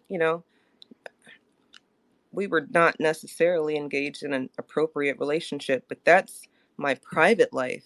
Like, y'all are putting me on some weird ass pedestal or stake. I'm not quite Can I can sure I say can because I say this respectfully? Because I've been waiting my turn for a long I'm time. gonna let you speak. I'm gonna let you Okay. speak. Just give me a second. All I'm saying is that when it comes down to who he is, I'm a person, ODB, who can look at a person's past and then use what they are doing every day to say if this is the person who is that person or is not that person. And I'd never seen any abuse, so I just kind of wrote it off until, like I just told you, the math stopped mathing for a lot of stuff. And that's just me. Self-serving, like you just said, like I wasn't thinking about anything more than what I just told you, which is I've been working on things and trying to get compensated for the work that I've been doing, in addition to all of the other things that y'all know that I do, things that I do publicize: reparations task force meetings, rallies, teaching at a Black school, having foundational Black American Sunday school. So go ahead, ODB. Okay. Thank you. All right. Thanks. At the end of the day, so this is the point I want to make clear. I don't think anybody is putting you on a pedestal, but there has to be a level of accountability, even when it comes to our women that are in this quote unquote movement with us. You feel me? At the end of the day, I heard you come up with a lot of good ideas. You came up with an idea about a daycare. You feel me?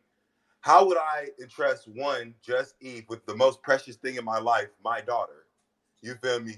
When I feel like looking out the situation outside in, she not only does not have the wherewithal to establish like this is a criminal that I have had a picture with and I've been with this guy and I only apparently you only made the connection for the math to start mathing when you figured out you weren't getting paid, which I'm a contractor for a business contractor. I do terms and agreements for my payment prior to my work. That's just how it goes. Anything else could be subject to what you accept as payment. Now, if you are accepting social currency as payment, that's what you and the people in y'all community that are mods, you need to make a modders union and establish the fact that y'all need terms and agreements for these people that you are dealing before y'all get paid. Let's put it back on track. Cause I want to make sure that was clear. She Man, wasn't it talking seems about like pay. every 5 seconds I really try to She talk wasn't talking about about points pay that are for all modding. correlating, and it's She really was. getting on my Hold nerves. on, brother. Hold on. Stop the bullshit. I'm just trying to keep everything on track. You get to speak. But I did say niggas only get 1 minute. You've been talking for 2, so chill. But I was just trying to get it back online because I was confused with that too. She was not talking about getting paid for modding. She was talking about getting paid for a film that she was working on. And so I just want to make sure that that part was clear. That's all I wanted to do. Well, go Okay, ahead. my bad. Go ahead. But yeah, whatever you do, that is for if you consider yourself a for-profit entity, you should establish terms and conditions. Thanks for the correction. Um, you feel me? But what I am saying is you had these plans, these grandiose ideas, which I think they were great ideas, establishing daycares, teaching centers for these black kids. You guys as coming from this community, as people that, how can you do that when you saying, for a year and a half, I dated this criminal that beat a woman, this. And first and foremost, let me start with this: faceless leaders need to stop, bro. Faceless leaders need to no faceless leaders, bro. Point blank period for no grown men. We don't. It's okay. We got it. Keep Yeah, going. for the Batman, we don't do the Batman. But at the end of the day, so you're saying we are supposed to believe for a year and a half you're around this man that you've No, been seeing mugshots for 2. Okay. what I'm saying, ODB, is, and I'm gonna let you go because I understand where you're coming from, and I can only tell you the truth. Like, he even says, listen to both sides of the story, and it's funny because like he always only listened to my side of the story. He never wanted to talk to my man, even though the opportunity arose a few different times. But I guess that's another conversation for a different day. I met him in October, and I reaffirmed what I thought, at least with regards to, look, I need to get paid for this stuff. What's up? All of that happened October in 2022 October. or October 2023? Just make it clear. October 2023. So 3 So, months ago. correct. Okay. So, Good. again, after it was established that I was not going to be paid and all of the other stuff that I just told you, the timing of all of it, sure, coincidental or whatever, that's just what happened. And since I'm not going to belabor the issue, you can feel how you want to feel, but that is what happened. And to a big point, he was trying to act like he hadn't even met me. And I think that is crazy. But Kenny, I see your hand is up. Go ahead, sis. All right. Good evening, everyone, and happy MLK Day. Thank you to the speakers for hosting the space. And I just want to say, Eve, I admire you being so courageous and coming forth and dealing with this. A lot of people, it could have, just said, you know what, I'm going to stick my head in the sand. This is really embarrassing. I don't want to deal with this. I'm just going to go somewhere and hide and hope for things to blow off. But you said, you know what? There's work that needs to be done. I'm not perfect. Nobody in this movement is perfect. And I'm really proud of you. And I'm really proud of your husband. I know that you're a good mom. You do your best as far as working for the movement to uplift sisterhood. And like I said, nobody's perfect, but you all are standing together as a unified front. And especially now, I think you said you have 5 kids, right? And you're a great mother, right? You have 5 children that you love. You have 5 children that man loves with you. And in this day, there are so many people disparaging single moms and saying, oh, you're worthless. Oh, you're this. Nobody's going to want you. You have someone that wants you, who loves you, and who wants to protect you. So if you have that and you're able to have someone to commit to you, to me, it's just, I don't understand why anyone would want to stand in the way of your children being protected and you have someone to love, especially being that we're so quote unquote worthless. And again, I'll say I'm very proud of you and I want the best for you and your family. And like I said, no one is perfect, but I hope that this will inspire families and Black love to fight through whatever. And that's dope, Kenny. I appreciate that. And And also, I'll drop down. definitely, I appreciate that, Kenny. But yeah, because with this, Um, let's go ahead, Judge. Go ahead. I just got a text. Everybody ain't on our side. It says, Joe Brown, you misogynistic pig. What makes you have the ego problem of thinking this woman needs your help or any of your sympathy? You men are all horrible. She can handle her own thing like any woman can. You men are sitting up there trying to fool your damn selves and thinking that you can do something to help men and it's got anything to do with what a man does. That was what I just got. So anyway, I thought I would share that. Pork That's chop funny right there. feminism. That, that's funny right there. I'm gonna get you down the show. I just want to say something real quick. To 2 points that was just made. The first point being, the guy earlier asked, how can I trust my children with someone who's going to start a school and yada yada yada. It seems like cats only play those kind of mental gymnastics when it comes to Black people and when it comes to what we have going on. Look, man, when it comes down to it, people are gonna be people. This No one is getting paid for Black empowerment. As a matter of fact, Black empowerment takes money out of our pockets generally. Actually, And Dwann, let me cut you off. I'm sorry. yeah, I wasn't even going to do this. ODB, it's not a daycare.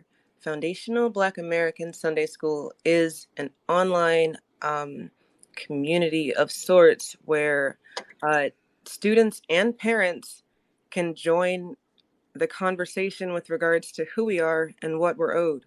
Like, to any parent who doesn't trust me, I would say that you should absolutely join the damn class and see what all is going on. I'm very transparent with regards to what is taught and how I speak to these children. And it's not a building. I'm not there yet. Maybe I'll get there, but with people like Jeremy telling people to not rock with me, and literally people that I have established relationships with their children, they're just gone because they've unenrolled from my class. Like, that shit was wild. Because at the end of the day, what have I said that disparages the movement? I haven't done anything that would disparage the movement because, again, what I do privately is what I do privately. Like, we're always going to probably butt heads about private shit because it's not for public consumption, but we are in a space where people talk about that shit publicly. So when my nudes got posted publicly, it seems like more than the right time to talk about a lot of this shit.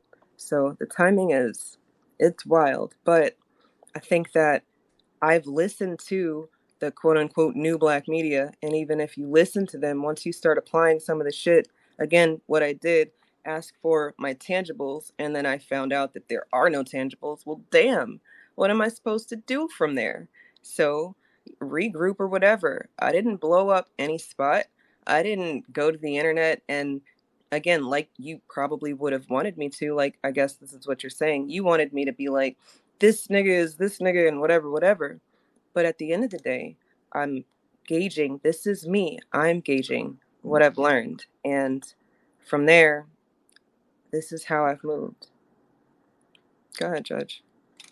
Oh, you're doing it well. I finished. It was just I thought I'd share that. See, the driving engine behind what seems to have been happening to you comes from both sides because there is a move afoot in this country that's not healthy. It's a destruction of masculinity, and there are inadequate males that want to destroy that, and threatened females who want to destroy it. And basically, they're motivated by self hate because they don't like what they are. I remember I was in my 20s when it came out, I'm black and I'm proud. And these people are not proud. They're deeply ashamed. They want to change their gender. They want to dress like something else. They don't want to be what they are. And it's male and female. So we have to understand that it's some people that just have no purpose, no cause. And we get back to our original premise, there are no heroes these days. So maybe we need to develop some, and maybe we need to encourage folk, male and female, to show duty, honor, obligation, responsibility, accountability, moral and physical courage and bravery to dedicate themselves to establishing principle and purpose in making where they live a better, safer, more secure place filled with economic prosperity. Now, that's what we need to do. So I think we can get on that. I believe we're all talking about the same thing, but I think the conversation needs to go right now to what do we do when we encounter somebody like this who gets off code? Are they to be put on parole, probation, given another chance, or do the mammy-fammy thing? We're saying a black woman's entitled to make mistakes. Okay, why'd she even put it as black woman instead of just saying a person is entitled to make mistakes? Do you feel somehow empowered to have special privilege and entitlement? Maybe we need to get back to thinking about it's not what you want and wish for, it's what you earn and you keep. So maybe we need to focus on these kind of things and say, hey, Sister Eve, you're doing great things. Thank you for your work with kids. Thank you for the work with the community. Thank you for being inspirational. Thank you for volunteering to help the brother do what you thought was getting the word out to the black community and the country about things that need to be done. And what are we going to do to make sure that this kind of thing is not bypassed and there are consequences? So what are we going to do? Can I answer Real that? talk. One second, Raheem, because I just want to do real quick on that point because I'm gonna get to Linus. But Judge, going back to what you said about what's the answer, what can we do? It's all about staying focused on the mission and about moving forward. And to go back to what you said earlier about the lady that was mad at you for being up here on the panel with three men speaking up for a woman. What we hear all the time is black men don't protect black women, don't, and all that stuff and all that nonsense, which we know is a lie. Fact is, for the lady out there, if she's still listening, and I'm pretty sure you are, Eve and I, we do at least a once a week discussion, and we talk about topics. This topic came out of nowhere. This space with Dr. Short, Judge, me, and Eve was already set a week ago. We just were waiting on a day and a time. So this was already going to happen. But one thing about me is when, I can speak for myself, but I know Dr. Short feels the same way. You get thrown a curveball, something you weren't expecting, and from me, from someone who I listen to and I respect, from his broadcast, you get thrown a curveball. You don't back down because the block just got hot and because things are tough and because things seem weird, and back away because, hey, I don't know if I'm going to start something with you, I'm going to finish it with you, especially if I see a behavior that by someone who, other than up until that moment, I had nothing but love and respect for. You know what I mean? I absolutely nothing but love and respect for. But that behavior was something outside of the characteristics of something my personal code of honor deems as acceptable. You don't back down. You address it, and you be mature enough to keep about the mission and getting things done and moving forward without getting hung up on the person or getting in some group fight. Because I'm telling you right now, for people listening and you silent listeners out there, I ain't about to get in one of these hashtag fights with you niggas. That's how we move forward. No goddamn hashtag fights. How about that? Let's let the shit play out and let's let the rest of us get about the business of completing shit. All right, can I say something real quick? How everybody doing? Actually, Raheem, I think Lioness came up before Yeah, I you. Linus was did. I first. did, but I would like to defer to the brother because I think he wanted to follow up on the manhood stuff, if that's okay. Yeah, All right, thank there we go. thank you. I Go ahead. appreciate that. Eve, I sent you a text and you replied to that. I told you I support you, and sometimes when you support a person, you don't have to do it publicly, right? And I wasn't until I got on this broadcast and I heard some of the things people were saying. First, let me say this, right? you know, you stated your position. You said enough. You told us things that you didn't even have to share with us, and I appreciate that, and I appreciate you being transparent, right? But a lot of these questions y'all asking the sister is to be nosy. You know what I mean? Let's be real. You know what I mean? Like, how many times she got to explain herself? She is not on trial. You know what I mean? So for me, you know what I mean? Judge Joe Brown asked the question, how do we move forward from here? We take this as a lesson to be learned, right? Any man that doesn't show who he is publicly, his face, shouldn't be in a leadership position. And not only that, if you're not able to control your sexual desires, you ain't fit to lead in the first fucking place. So let's start there. You know what I mean? And we have to. And this is the last thing I'm gonna say because the longer I be on here, the more I'm gonna say, and there's certain things I just don't want to say because I'm in a certain frequency right now. But listen, we have to draw the line. This is where the rubber meets the road, right? Um, Certain things, you know, Judge Joe Brown said probation or different things like that. You can give a person grace. But this right here, you don't get no grace for this. You know what I mean? This right here is the utmost disrespect, and it should be handled accordingly.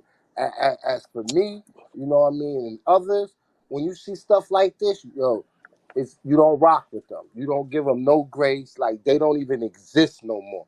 And that's my particular stance. And peace to the room, peace to everybody that's in here. Peace, bro. And that it's good to hear you. I appreciate. I honestly, bro, I appreciate you because stepping up because I'm like you, bro. I ain't trying to get no fucking internet beat controversy nonsense, man. It's too much real shit going on out here, but that bothered me, man. Like she can't do that. Like anything short of that, I wouldn't be saying shit. You can't do that. But go ahead, Linus. I see Dr. Short has his hand up. Dr. Short. Oh, go ahead. That's fine. Yeah, bless you, cuz. I want to just bring up when this warrior brother here, Brother Raheem, stood up to a man that had violated our sisters down in Georgia, how certain folks couldn't give any attention where people trying to put him in jail and destroy him. He was a man standing in this square, standing on principle, protecting black women. And God damn it, he was by himself by people who could have done more. I've seen more stuff around these naked pictures and all this other trash than when our brother could have been destroyed, standing up for our sisters. If folk want to talk about black women and dignity and protection, and this sister's a wazi, that's my word, Judge Joe Brown, for the warrior sisters like her and Jade. They're black women that would take a bullet for the man, for the children, for our people. This brother stood in the gap, Brother Raheem, and we had to go begging. And I've seen numerous instances when people were doing the right thing, and these people who had the ability to nationalize and put this out where folks could come behind people on the ground doing the right thing. And there were bigger crickets than the one with Pinocchio from Walt Disney. And I'm not understanding why, when there are people who've shown character, dignity, manhood, Judge Joe Brown, if you don't know Brother Raheem, there are people standing up doing the right thing that don't take any shit being done to black women. And then when the system and these snitches and backstabbers and ops come for this person, they're alone. I call this fagonism. We have some weak, sellout, traitor, bitchified guys and sometimes gals, pork chops, who never call us or come behind. Those who are doing the right thing, including the little nasty troll that wrote you. Please block me if you're out there. I don't want to know you. But this brother did the right thing, and there was no help. In this instance, nobody was asking for money per se. This was a person where the state had been manipulated to destroy someone that's proven that they care, that they've sown into our people. And the same way that folk would like to hang the sister out to dry and ask more questions than 50 seasons of Perry Mason, that's ridiculous. Let me just stop. I'm going to get mad. Let me shut up. I'm a land. Damn. Go ahead, Linus. Thank you, Dr. Short. Peace to the room, Sister Eve, Brother Dwann, Judge Joe Brown, and my dear brother, Raheem. Two things. One, Eve, your courage is commendable. I really appreciate you, and I love you. Anytime you need support, a listening ear, or just a thought partner to organize on the work that you're actually doing in real life, you can always hit me up. And I've made good on that promise. There are a lot of men in our community that will say that they protect Black women, but when given opportunities to demonstrate as such, they cower or they feign ignorance or they do something different. And so there are Black men in this space who have stood by me and stood for me that I'm really appreciative of. Raheem, Immortal, Dr. Short, and others. If I don't say your name, you know who you are. I had an incident that happened last year where I was harmed, legit harmed, and did what I was taught to do, which is to go to men to say, hey, this happened to me and you need to check this person. And that actually didn't happen.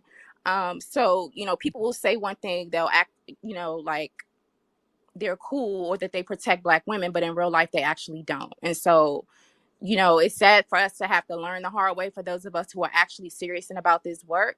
But the reward for good work is more work. That's how my elders taught me. That's what I learned. And so the work continues. We just separate ourselves from them. So I really came up because I did spam the Jumbotron.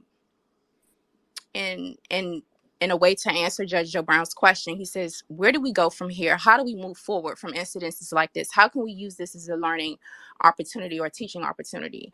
And so for me, it's just like literally doing your own research. When we have a person, an individual who's faceless and nameless, who hides behind an avatar of Eldridge Cleaver, right? Failed Black Panther, failed civil rights leader.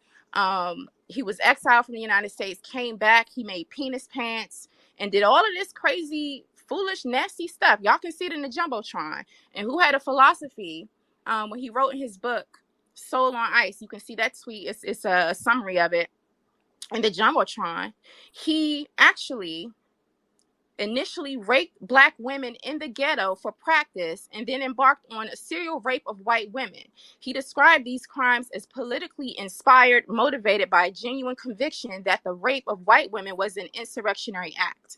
Anytime we have individuals, sexual deviants, literally goofballs, screwballs, my father used to call them slime balls, right, with this ideology raising up Eldridge Cleaver, who was an avowed rapist, literally raped Black women and white women, and we, that should have been a red flag, even on my part, right? I just knew that Eldridge Cleaver wasn't somebody, a hero, so to speak, and I was a Black Studies major at Temple University.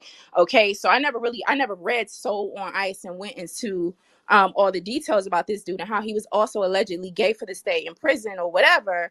And then he came out and made these penis pants. Like when I actually started doing my research on Eldridge Cleaver this week, I'm seeing that he premiered this product in like a fashion week in Paris and like was legit out here making penis pants for men, but not only for men, for children. If you want to see the prototype of that, you can look at that in the Jumbotron as well. And this is the final thing I'll say, and I'll land my plan on this. Because look, when I saw the tweet, first of all, I didn't even know, Eve, who your husband was online. I know I met you all in person, but I didn't even follow him. I don't think I even follow him. I saw the initial tweet with the individual's mugshot in it and a bald head dude. And I was like, wow, like 10 people had sent me that after I was offline for a while. I come back online. I'm like, okay, so nobody's going to question this. I know people saw it, but no one saw it. When I retweeted it, it got tens of thousands of views, right? And then I became attacked by that individual. So Jason Black has claimed also in the same broadcast where he put or tried to put our sister Eve on blast that I tried to get with him, I tried to get with Tariq, and I tried to get with Dr. Umar Johnson. All of those things are false. First of all, I've never even had any private interactions with Jason Black. The first interaction I had with this individual was on a Twitter space that Eve had co-hosted, and then after that, some national story or something was trending, and I called into his broadcast one time. So all of that is a lie. No contact information for this individual, no emails exchanged. I don't comment under his stuff. I don't even listen to him. Okay, so I just wanted to put that out there. And those of you all who know me in person, especially the brothers in this space, you know how I carry myself, you know what I'm about. My record speaks for itself. Okay, I actually do work in real life. I work with a variety of people. Judge Joe Brown, I've actually met you before in Atlanta at an event. I think we were having a conversation with Dr. Boyce Watkins and his fiance at the time, Dr. Alicia. I'm serious and I'm about my business. I'm not about no bullshit, right? But if you want to start it, I can get with it. So yeah, I'm just gonna land on that. I just wanted to speak my piece. You all do your research, and in the meantime, we can stop these people from coming into our community by just actually looking at who they are and who they're raising up as icons. Thank you.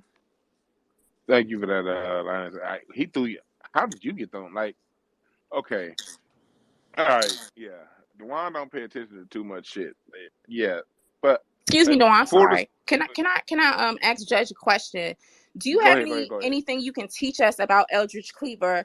I don't know if you know about these penis pants. I don't know if you know about his legacy. I'm sure you know about his legacy as a civil rights person, but I'm just learning about a lot of this deviant stuff that he was about. So could you school us a little bit about this individual, please?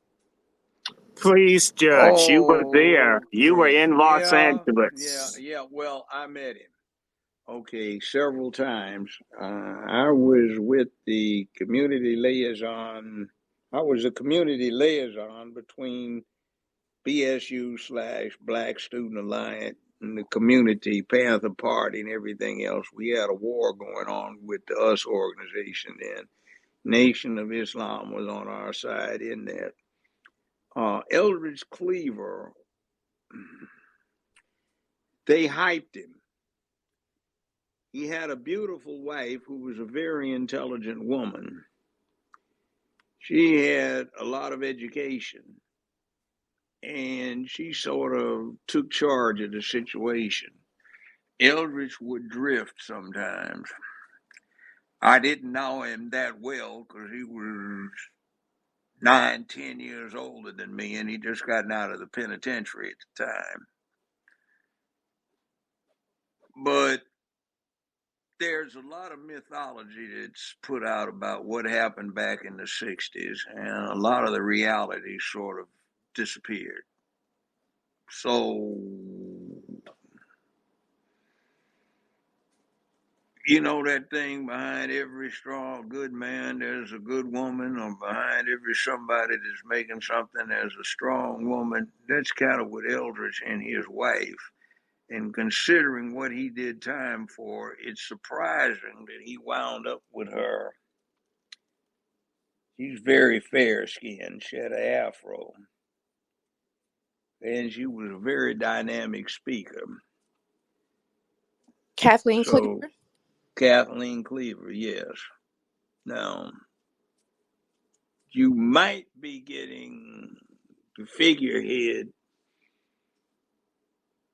being given the credit for what the lady behind him was doing for him. But that was just sometimes my impression. She was a lot smarter than him. And he had sense enough to listen. Maybe he learned his lesson. Now, the Panther Party was not a uniform group. There was a big schism between Southern California, which included Los Angeles, San Diego, and places like that, in the Bay Area, which was Oakland and San Francisco.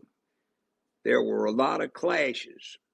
They did some things we did not approve of that now, though they make the papers and they glitz and glam, and people keep showing them as though it was something that was done worthwhile. Actually, at the time, there was a great deal of contrary feeling about it, wherein it was, that ain't the right thing to do.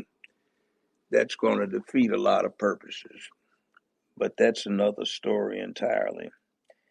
The Los Angeles chapter group of the Panther Party was not the same as the Bay Area, where Eldridge was. He was up there in the San Francisco area. So I'll just make that raw comment. There's a lot that could be done to studying the phenomenon of the civil rights era as it morphed into the militant area. See, one thing that people need to understand today is that the FBI engineered King being killed. They recruited a two-man hit team from the Quantico Marine Sniper School, where the FBI at Quantico had a training academy. They supplied the weapons. It was 5 of them they got late December 1967. I have the serial numbers of all 5, the invoice, a copy of it, or various copies. I've secreted several around the play areas. And late April, after the Justice Department ordered the FBI to return the 5 experimental weapons to the military, the FBI claims they lost one. I have the serial numbers for the other 4 that were returned. I know what the serial number is for the missing weapon. That's the murder weapon. And nobody's held them to account, and now the Black Caucus has turned them into being one of our friends. They're not, never have been, and they were set up originally before World War I to catch the first black world heavyweight boxing champion, Jack Johnson. Jack Johnson had a white wife, and they much resented him going around the country traveling with this white wife. So they came up with the Mann Act that most recently was used to prosecute R. Kelly. And I'm familiar with that because I represented a lot of pimps and hoes 40-some years ago in Memphis. So the FBI was run by J. Edgar Hoover, and the Smithsonian and the American History Channel, for what it's worth, seem to be running some rather accurate recitations of some newly opened up history, and it appears that the director of the FBI, J. Edgar Hoover, was in fact a gay black man. And he had a profound hatred of black folk. And as a matter of fact, it is recorded that his family got run out of Louisiana by the Klan for passing for white. So he always was anti-racism in a way, but he hated black people because I guess they reminded him of something he didn't like. And if you ever see a youthful picture of him, he looks like a black man, He not the looks like a old. light-skinned James Cleveland. Yeah, and then the other thing is his first assignment to set up the Mann Act was to question and investigate the prostitutes in the New York brothels. His undercover thing was he passed himself off as a homosexual fancy boy in these brothels. So he got the trust of the prostitutes and the madams. And Carlson, the deputy chief of the FBI, was his gay lover. You might watch the movie, though they don't get into his blackness. It's called J. Edgar, that Dirty Harry, Clint Eastwood did. They get into some interesting things in that. So there's a lot of crazy stuff going on about black history. But King, had they not killed him and made a martyr out of him, would have been a footnote in history, like maybe Angela Davis or Kathleen Cleaver or H. Rap Brown. And by the way, if you want to know who got mentioned in the congressional record, a lot more than Dr. King when it came to reasons for passing the Civil Rights Act Amendment 1967, the Voting Rights Act stuff in 68, and some of the other stuff. It wasn't Martin Luther King, it was H. Rap Brown. See, Martin Luther King was representing the tail end of the civil rights movement that actually got strategized by Thurgood Marshall. Thurgood Marshall wound up on the U.S. Supreme Court, but he's the one that engineered what became Brown v. Board of Education, and his strategy was interesting. There were no civil rights laws other than the 13th, 14th, and 15th Amendments, and a few things that dealt with night riders and stuff like that.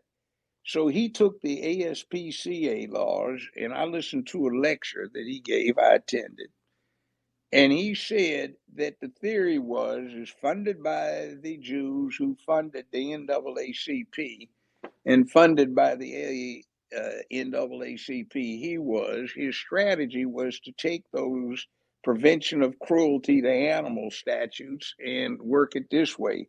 If you couldn't do it to a dog, you couldn't do it to a Negro, and the Jewish community would pay to keep him doing that, because if you couldn't do it to a Negro, you couldn't do it to a Jew. Now, Thurgood Marshall was known as Mr. Baseball. He had an interesting requirement when he traveled around the country taking these specially targeted cases. He wanted a Louisville slugger, so if he had to beat somebody across the head quietly, he could do it. And he always required that they get him a 12-gauge shotgun and at least a 25-round pack of double-aught buckshot. So he beat a few heads, but, we don't talk about that thing where a U.S. Supreme Court justice could whip ass physically, and did so. See, some of these people that were in the movement back when weren't nice, and they weren't about getting down on knees, getting whipped. That's that whole black fraternity and sorority thing.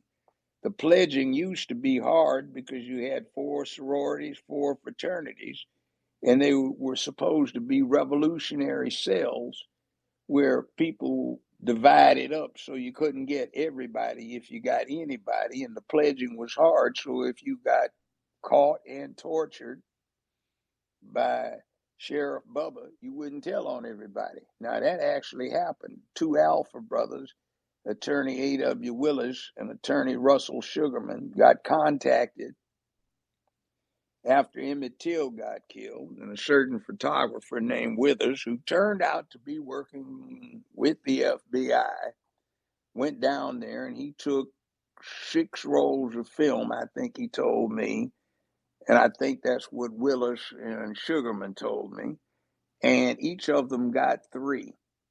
And they were supposed to split up and get out of Mississippi, take the film to Illinois, get it developed at a Walgreens, and then show it to the Illinois governor and get Till's body back. Well, one of the sheriffs captured Willis, and he said he got tortured for several hours until he was able to escape, but he didn't tell on anybody because of what he went through pledging. Now, also, they never tell you this part of it, but 6 or 7 cars got shot up or burned up, and several people got wounded because the Klan and the Citizens Council didn't want that getting out of Mississippi.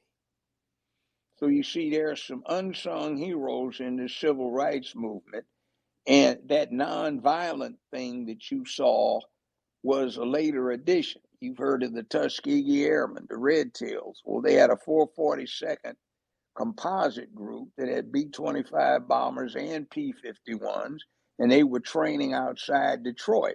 Well, they had a mutiny on base because of the treatment of the black officers, and all of the early civil rights icons who got involved in such stuff got involved in their defense right after World War II.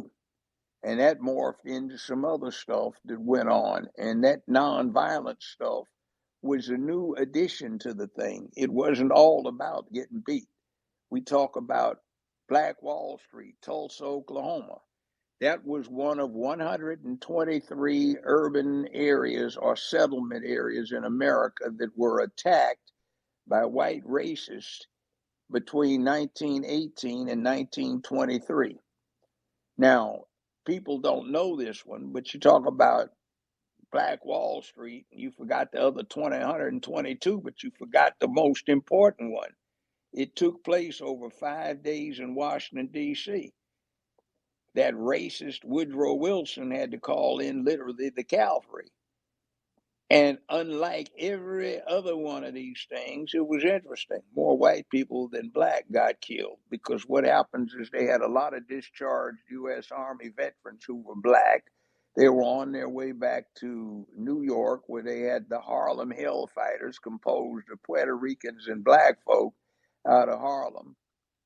And when the mess started going down, the black Pullman car porters smuggled guns into D.C. from Baltimore. And the discharged black veterans who had been in the trenches over in France were on the roofs of the buildings that the Klan was trying to burn down. And they started sniping the Klansmen and killed a whole bunch of them. So when the black folk had killed enough white folk, that's when Wilson sent in the cavalry. So it was a standoff and everybody got disarmed and stuff tamped down, and they don't talk about it because black folk weren't the victims. They won. But there were several other places that got jacked around. There's another one where a black man got falsely accused of rape down in Texas by a white woman, and they had a movie. I forget the name of it. Ben Reams played one of the characters in that. And it was an interesting movie. It's kind of historically correct. And see, there are other stories besides, oh, woe is us, we just kept getting our ass kicked, or when are they going to get off of us? Now, there is an interesting thing that is happening right now. They're trying to take all of the black civil rights icons and convert them to being gay. And they're trying to claim stuff. We've got Juneteenth. Have you noticed the symbol for Juneteenth now? It's a rainbow fist. See, a lot of this stuff is getting co-opted, and we find ourselves as being the guinea pigs, the experimental process, the trial run for a lot of stuff that's spread through the country. And since it does have impact and results, we just need to start learning how to manage it. And maybe one of the things we need to do, back to the first discussion that I was listening to, where all of our heroes or multimillionaire athletes, we need to start reversing that and getting some real live heroes who put it on the line and risk life and limb. Because we have some, but there is a big thing going on right now to obscure them for purposes of glorifying individuals who were cooperative. Now, I pass the mic. Yes, sir. I want to do two things. First and foremost, I did pioneering research on the so-called DC race riot, and for every black person that got killed, about 4 white people or more got killed in DC. And to this day, if you go to the National Archives, they've made the paperwork disappear to hide the fact that the black folks whipped the white people. In fact, the Foundation for American Urban Warfare is based on what blacks did fighting whites in Washington, D.C. It's the Foundation for America's urban warfare training. Believe it or not, they got beat so badly by the I'm folks aware here. of that. You're aware. Most people don't know. No. The other thing I was going to say. Find it? You know where you can find it? Oh, I know where some of it is. No. I can tell you where another source where it's not been touched. It's in the discussion on the American highway system. It's called the National Defense Highway System. Not only does the highway meander across the United States to set up strategic connections between geographical points that were perceived one time as being necessary to the ground defense of the country in the event of invasion, Eisenhower set it up. There is also a discussion in there about how you set up what he called expressways, which are now freeways, in the inner city so that you could control access from one part of a city to another based on a study of what happened in Washington, D.C. At the time that went down, Eisenhower was a major, and he was supposed to be setting off on a transcontinental trip from D.C., which wound up at the pier in Santa Monica, California, to survey the country, which he ran that route several times to do so. Now, there is a discussion on use of the roadways that he wound up getting set up, and today all of them match his plans. He designed it in the 1930s to prevent what happened in Washington, D.C. But yeah, see, black folk aren't always victims, but they try to make it look like we are, and they make the civil rights thing bigger than it was. See, Much bigger. black folk looked at that and said, wait a minute, I just got back from Korea. Wait a minute. I was in Germany. I was at Bastogne. Goddamn, hell no. Damn, I was in And Judge, 761st Tank Regiment. You better lose your damn mind. I ain't doing that. Judge, Let part somebody of beat on me. Part of why the people in D.C. were organized was because a white predator from Holland claimed to have raped 5,000 black women and children, and they didn't want to do anything about it. And Nanny Helen Burroughs and Samuel Chase, it's one of the biggest scandals. It's very hard to get paperwork around it. But I want to speak of heroes.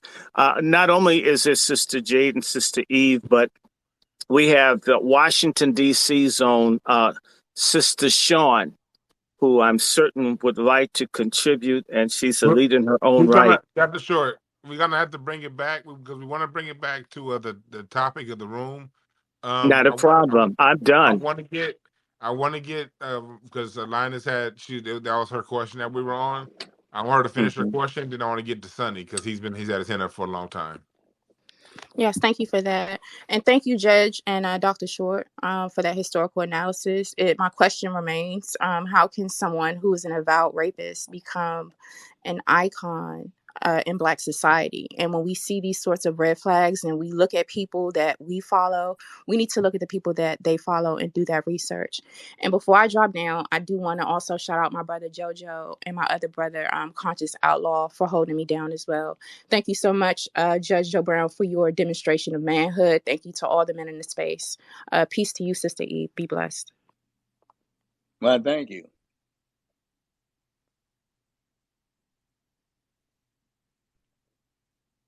Okay, it was did you have a follow up with that, Judge? No, that was well, right. Madam Clerk, please call the next calendar. Please call the next case. I'm going to start dropping people down after you speak. If you want to come back up, you are welcome to. But I think that maybe you could use the comment section. I've been responding to some of the things that y'all have been saying because I don't know if you just joined the space late or if you just like hearing things repeated over and over again or what. But I have been trying to continue the transparency that I wanted to bring to tonight. Also, I'm not trying to be here all night, so to Dwann's point about the speakers, if y'all could keep your comments brief, and then we'll try to continue to dialogue and come up with solutions. Sonny, your hand. Go ahead.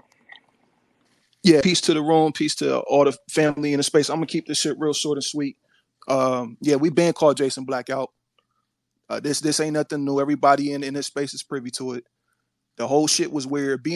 Listen, none of the ancestors was invisible. You know what I'm saying? Like that whole like hiding behind the curtain thing, like you don't know somebody for 10, 15, 20 years, they able to point you in the directions here and there. That whole shit weird. I don't know how this shit been happening in the conscious or the Black empowerment movement like this long, bro. Y'all don't find this shit weird? Y'all can't point these niggas out in the Wait, grocery wait, store. wait, wait. You're talking about his refusal to make personal appearances. Yeah. Yeah. None of the ancestors was invisible, bro. So that's just a fact. You know what I'm saying? Like Medgar Evers wasn't invisible. Dr. Martin Luther King on his day he wasn't invisible. Like this whole invisible, this whole Wizard of Oz shit, that whole shit weird, bro. You know what I'm saying? And everybody already know that we've been down. Man, this shit been cooked, and the red flags been there. The red flags was there. We just got to pay attention to the red flags and not depending on who we like. You know what I'm saying? This nigga been weird, bro. This nigga came in the game with Tommy Sotomayor. You Sonny, know what let I'm me saying? Like, let me address a point that you just made. Red flags have been there, like Jade was saying. I agree, but I think that what people were on, or at least I can speak for myself, what I was on is what's being done and what's being said. And I know that that's a lot of people. Like, I don't know why people gravitate to certain people except for the fact that they're saying the right things and there aren't enough people doing anything. And you can get really polarized by a person speaking like that. And Sonny, I know that you understand frequencies and vibrations and shit. So to be a person who was very close to that, I don't understand some of the confusion with regards to why it took so long, quote unquote, to come to where we are right now. Because, like you said, people have been calling it out, but none of y'all have seen him. And look, I know people who have seen him. So I'm not the only person who could have said something. And clearly that's missing from the whole conversation because it's a bunch of people who've seen him. But nobody was willing to say what I said, which is that's the same dude. The dude that I met in Dallas is the same dude that beat somebody up. And I don't know why it took me to say it, but here we are. And I guess really, I didn't even really say it. I didn't do any of this shit. Jeremy went off when he saw a tweet that Jade had reposted asking a question. And the code that everybody, quote unquote, said that they had been following, Mr. Fuller's code of conduct said that you're supposed to ask questions. And she asked a question and shit hit the fan. Now, here we are. So, divine timing. I don't And know what the math is on that shit. nah, and to that point, Eve, like, because I give it both saying, like I get what Sonny is saying, because everybody has their own personality type, and you have to, you have to be down with whatever your personality type is. I like my personality type. I don't give a fuck about nobody. Like, like the only hero I have is my dad, and my mom. So outside of my dad and my mom, I really don't give a shit about nobody. And my wife and my immediate family. If somebody has a good message, I don't care how they look, I don't care. But at the same time, I don't follow what anybody has to say. If you have a program where, okay, this is the topic and I need that's some good information, I'm gonna listen to it. And then the next program, you talking about who needs to be with who, then I'm not gonna listen to it. I'm on to the next. But the signs are there for people who are looking. If your point of view on who you're listening to is guidance and leadership, then I'm on Sunny's side. You got to have more discernment and ask certain questions, like what Eve is saying. So I get that. Everybody's in different positions. If the position you're in is someone that's kind of a compass, then you probably should ask questions and trust your spirit. Whatever comes back with that. But then at the same time, there are other people who just, I want to hear what you got to say. Then when I'm done listening to you, I'm on to the next. You know what I mean? But go ahead and finish your point. Your point, Sonny. I get that, Dwann, but I'm saying that we've been infiltrated. We don't listen. We don't know if somebody white on the other end. We don't know who is talking on the other end of that microphone. You know what I mean? And like, yeah, it's this 2023, bro. Like, I could see if you could get away with that shit in 2003, 2002. The internet it wasn't up to par. But yeah, bro, like you got to be vetted. We need to know. We delineating, we lineage checking, we doing all that. You know what I'm saying? So, it's just been too many red flags, man. Like I said, he came in the game with Tommy Sotomayor. They used to have a podcast, like that's like they was buddy I buddy. didn't know that. You know what I'm saying? Yeah, but and then Jason Black, he gonna come on Twitter Spaces for like 3, 4, 5 days trying to secure the tribe down. He ain't have none of that smoke for Zoe Williams. When Zoe Williams said he was going to break his jaw. It's been this shit crazy, bro. It's been so many red flags with this shit. The way he talked to Sister LaShawn, calling her an alley cat. You know what I'm saying? Like this shit crazy, man. I'm gonna be honest with you. This shit worse than church. The grassroots shit worse than church, bro. Like this shit is a cult. You got Everything. It's funny you say church, honey, because everything comes back to church. Like the way all the I kind of mentioned that of the show, just in organizations around it, those same rules as a church, the cult of personality. It's funny how no matter how much you run from the church, shit comes back to the church. That's why I'm always saying just get the information and live your life. But Judge, I see you want to speak. Oh, I'm about to land right here, Dwann. You know, I don't want to make. I'm listening. Okay, like go ahead. like we got to start. It can't be where we can only protect people who we like, man. You know what I'm saying? Whenever we see some bullshit, especially when it comes to women and kids, we gotta call that shit out immediately. Whenever you hear people with big platforms saying that I don't know space, if I catch you in so and so space, you cut, it's out. That's a cult, bro. That don't sound like a cult to y'all? Hey, that's a good point because, bruh, like it's 24 hours in a day. You gotta decide how you gonna live that. And I honestly, I don't know if I want people around me that need my guidance on every little thing. I got some things I'm good at that I'm good at talking about. Like it and listen to it. Because I had some issues, Sonny, with people that used to be from, I guess, security tribe recently, just in the last week. Them talking about they keeping an eye on me because I said that, black men, we've been culturally weak at defending the culture. And I had to tell them in a not so polite way, man, fuck off. Because I'm telling you, I ain't trying to be nobody's goddamn leader. I got a point of view. And sometimes my point of view will rub people who fuck with me the wrong way. We as a people, as a populace, got to get to the point to where we can listen to, we can. I hate the term agree or disagree. It's just okay. I can listen to you on that. That makes sense. That thing over there don't make sense. But we can go about our own way without saying you can't. That whole you can't listen to me. I can't listen to you. We got to divide amongst ourselves because I'm ideologically different than somebody else. That means I don't trust the people follow me, so that means if I don't trust the people around me, that ultimately means I don't trust myself. But me personally, I trust myself. So that means I trust everybody listening to me to trust their motherfucking self. And that's how we gotta goddamn be.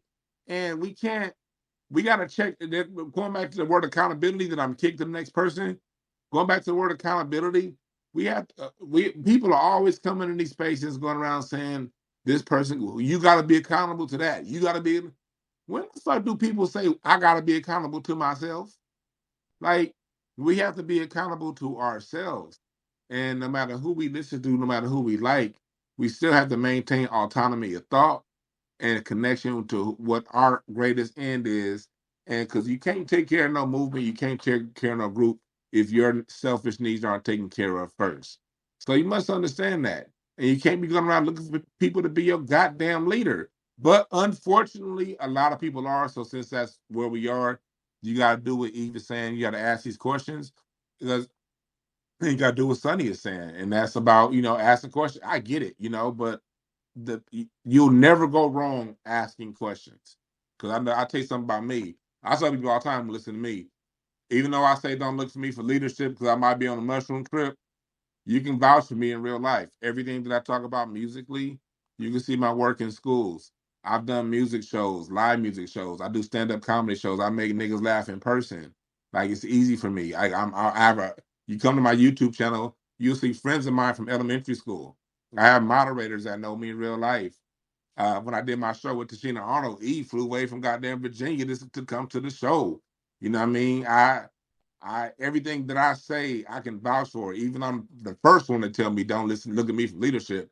I will tell you this: you go looking at my paperwork, you can find a human being that's gonna vouch for me and tell me you're gonna see I am who the fuck I say I am. So if people want to go around having all these divisions and shit, you don't like me, you think I said something wrong that made you feel a certain way. I'm gonna tell you from the bottom of my heart, that's how I feel. I respect your differences.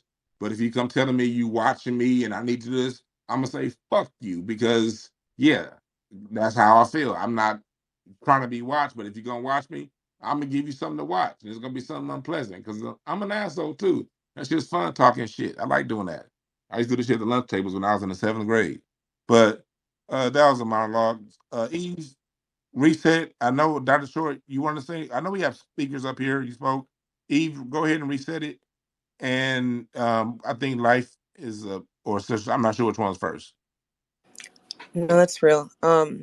Yeah, we've been here for a minute. So to the room, to the listeners, accountability moments are necessary. I don't know if they're supposed to be so public, but since we are here, this is the environment that, well, this is where we are.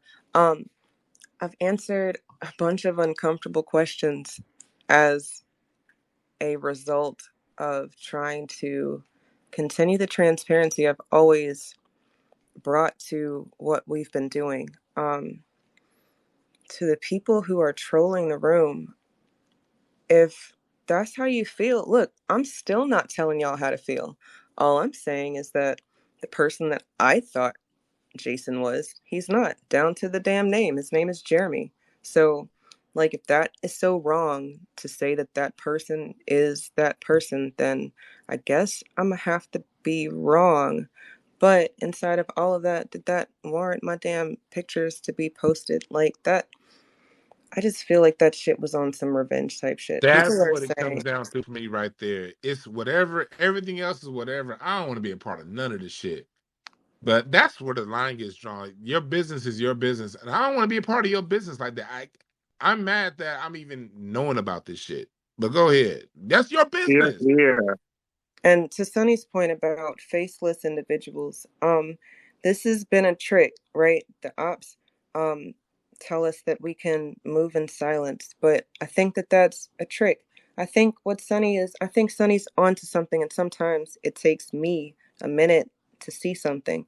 But when I see it, I try to let y'all know that I see it. And what I see is when we aren't speaking the names of our ancestors, we forget them. We don't know their story, and then it never gets passed down. I think, in the same aspect, the trauma that's passed down in our families is because some of the stuff is not talked about. So, whatever and however you feel, I hope that this space has offered some sort of solutions of sorts with regards to how we can continue to be on code and on message and deal with life's mess, because at the end of the day, I'm a female, and I'm not out here trying to have no male fights. And when my dude step to another dude like a dude, or at least as much as you can do online, because let's just face it, like y'all have said a bunch of times, some of this behavior is not something that would be acceptable in real life. Like, people actually get touched for some things that we've talked about tonight. So I think that if you have to meet somebody online and try to address something, I don't know if my dude did anything wrong either. And then when it came down to how Jason Jeremy Blacksmith could have responded, he attacked me. Like, that shit is bitch made. So I guess that's how I feel. Oh, I'm sorry. One more thing, and then I'm gonna get to Life's a Beach. Um, in his program, he said that because I'm just a groupie or whatever, I can't say things like cut the check and things like that. And I say, fuck you, because they gonna cut the check for me too, bitch. Like, I don't understand these people who want to keep their finger on our progress by doing little messy shit like this, and then now we having 3-hour spaces about my personal life. Like, what the fuck type of black empowerment is that? Is it black empowerment, or is it some op shit? And if it's some op shit, I think that y'all should expose it. And for what it's worth, like, this is where we are. So, Life's a Beach, you got your hand up. Go ahead. Hey, thanks, Eve. Can you hear me clearly? Yep, go ahead. Okay, cool. Peace to the room. I'm gonna make it short. What attracted me to you was, I admire you for your attention to your children. You will always hold that space, about being a parent and being a mother to your children. So I admire you for that. What I wanted to ask was what type of advice as a woman to a woman, what type of advice would you give? Because we've all been in situations where we're like, whew, thank God I've got out of that, you know, or, we've been to places, we've been to situations where we're like, if I could tell my younger self something, I would tell them this. So I pose that question to you. What would you tell your younger self getting into this movement and, just trying to navigate? What did you learn? Basically, that's my question. God damn, that's a hell of a question, but damn it if I'm not ready to answer it in a big way. Um, Coming into this movement, like earlier, there was a space where my man came into the space and he kind of talked about, you know, what happened, or at least as much as he could talk about it earlier. And what happened is when I wanted more, I wanted to do more, my man said, okay, I'm gonna bring you home and you can do more.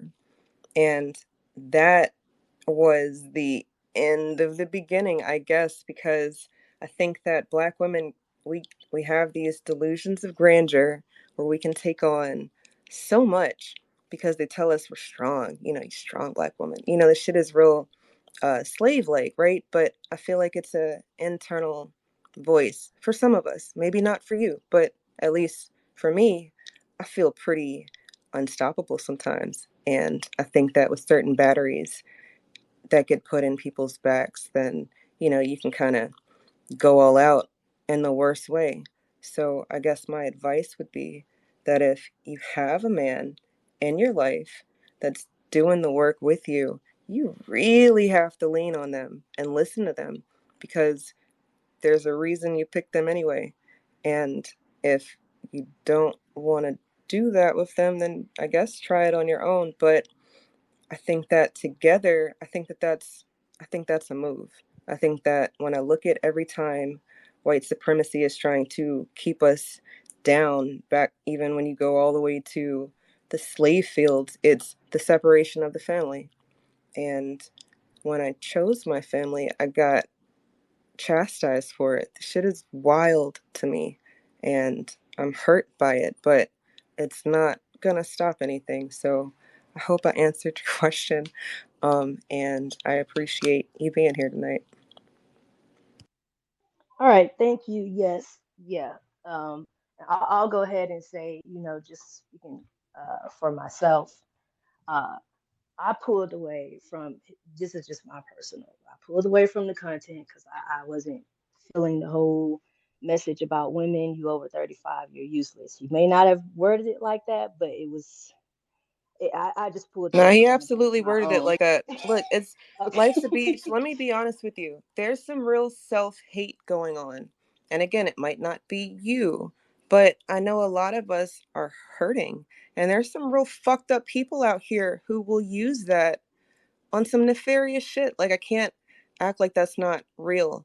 But so, when people are looking for something that makes sense, and then you've got people out here using people who are looking for people, it that makes sense to me, you know? So having people like Dwann, who I feel like the math has to be that people are who they say they are.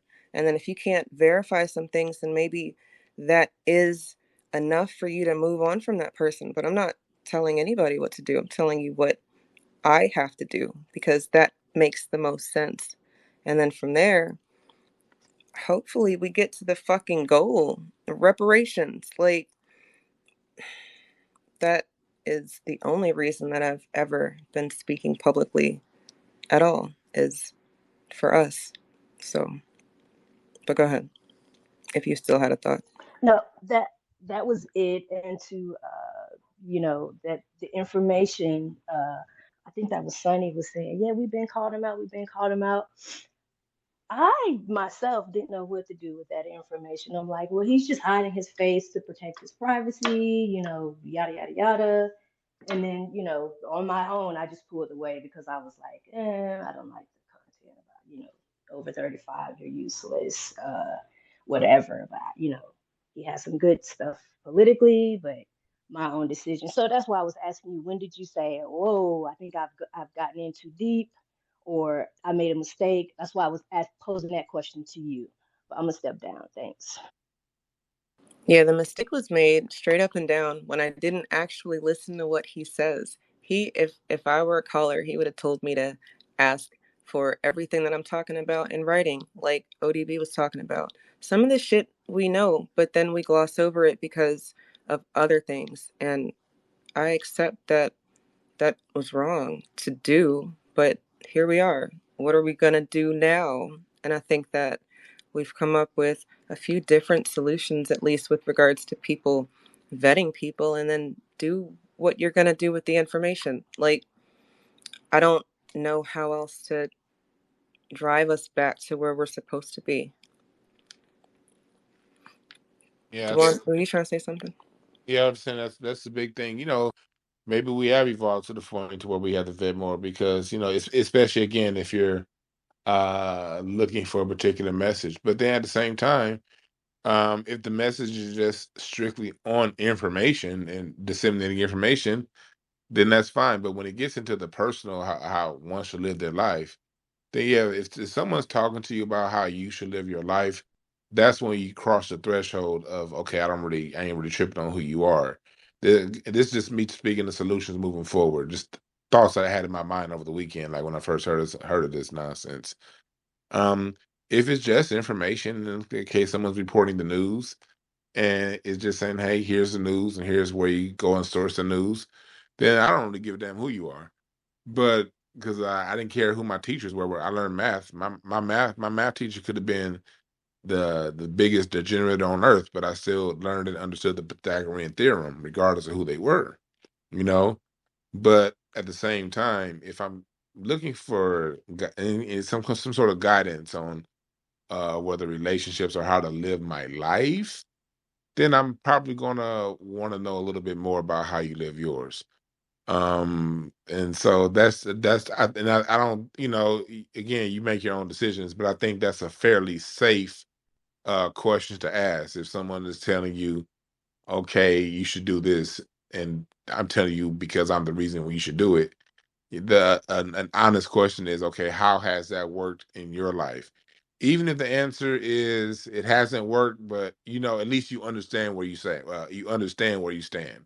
You know, um, but to the speakers, we're gonna really start to slow the room down because, like Eve said, she doesn't want to be here all night. So we're gonna get to the speakers who are here.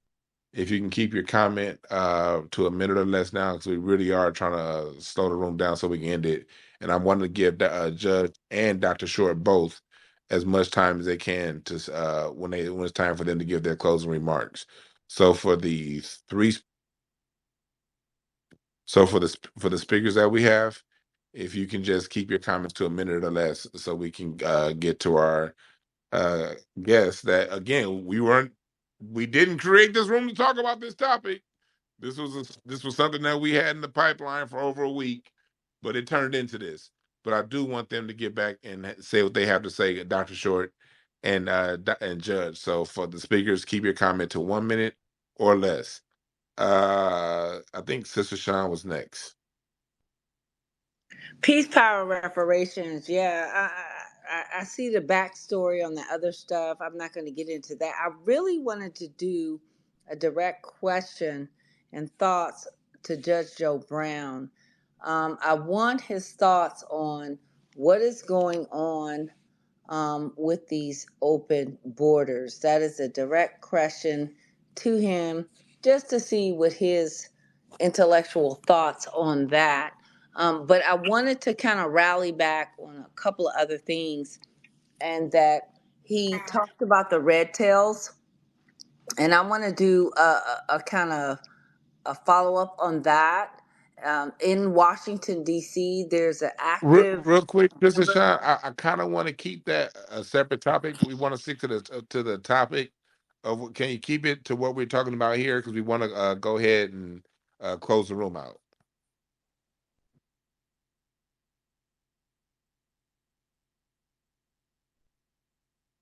You can go ahead. Just make sure you just keep it on whatever on the topic. But you have a minute. Go right ahead.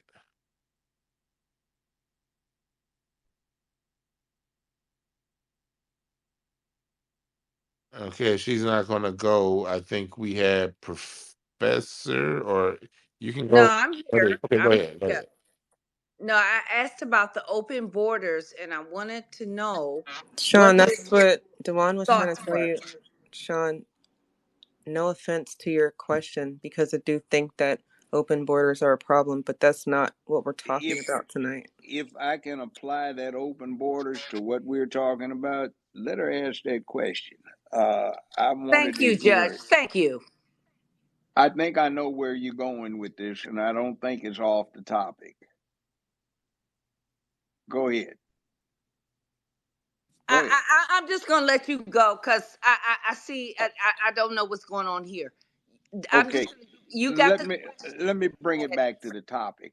We have gotten in a situation where we aren't used to reading between the lines, and we're talking about Jason Black and his secret identity and what's really going on behind the scenes. And Sister Eve, you and I had a conversation with this off the record about it.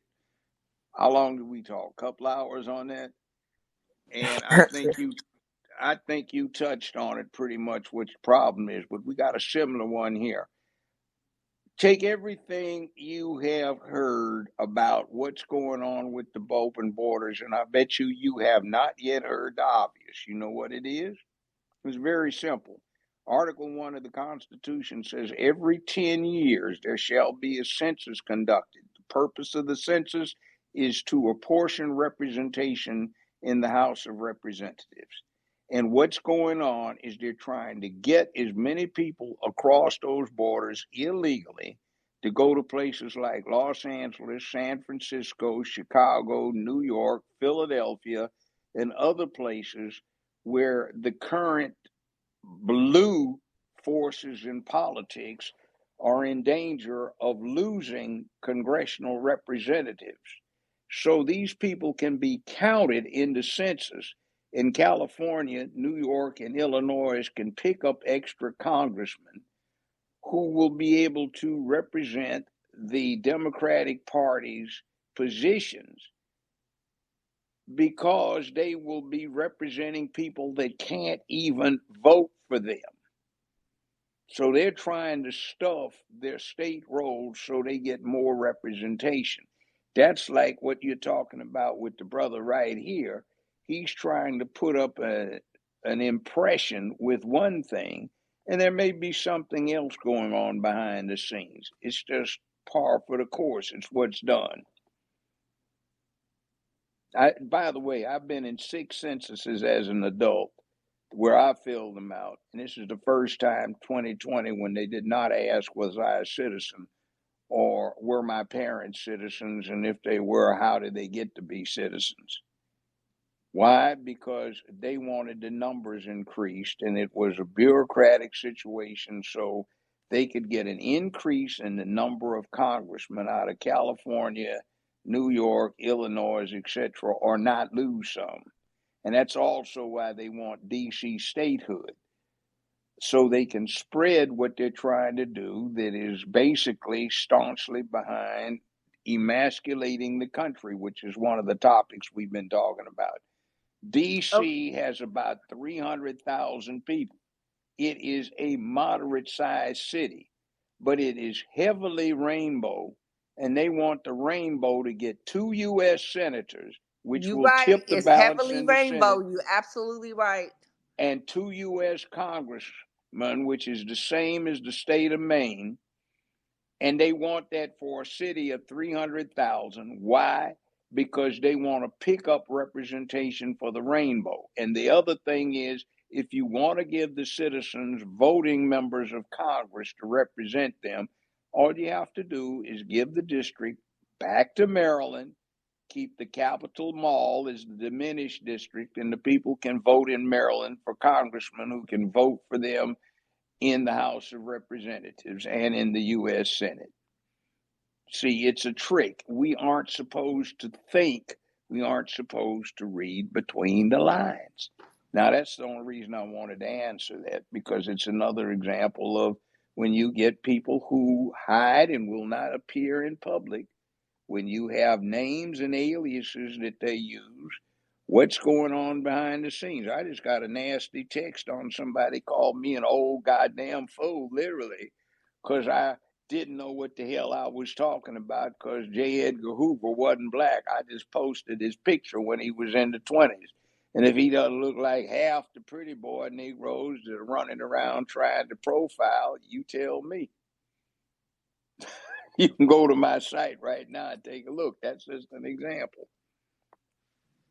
And thank you so Okay. much, Judge. Thank you for that. And Eve, and I hate to put everybody off topics, but I think that's very important because there's some other underground stuff going.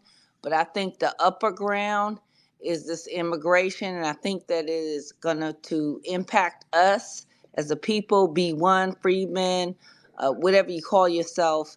And I really appreciate your take on this.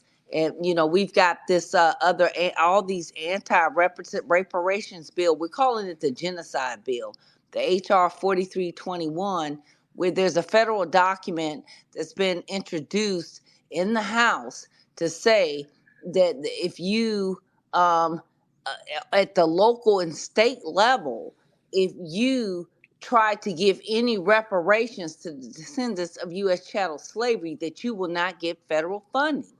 Yeah, And we did a space on that last week.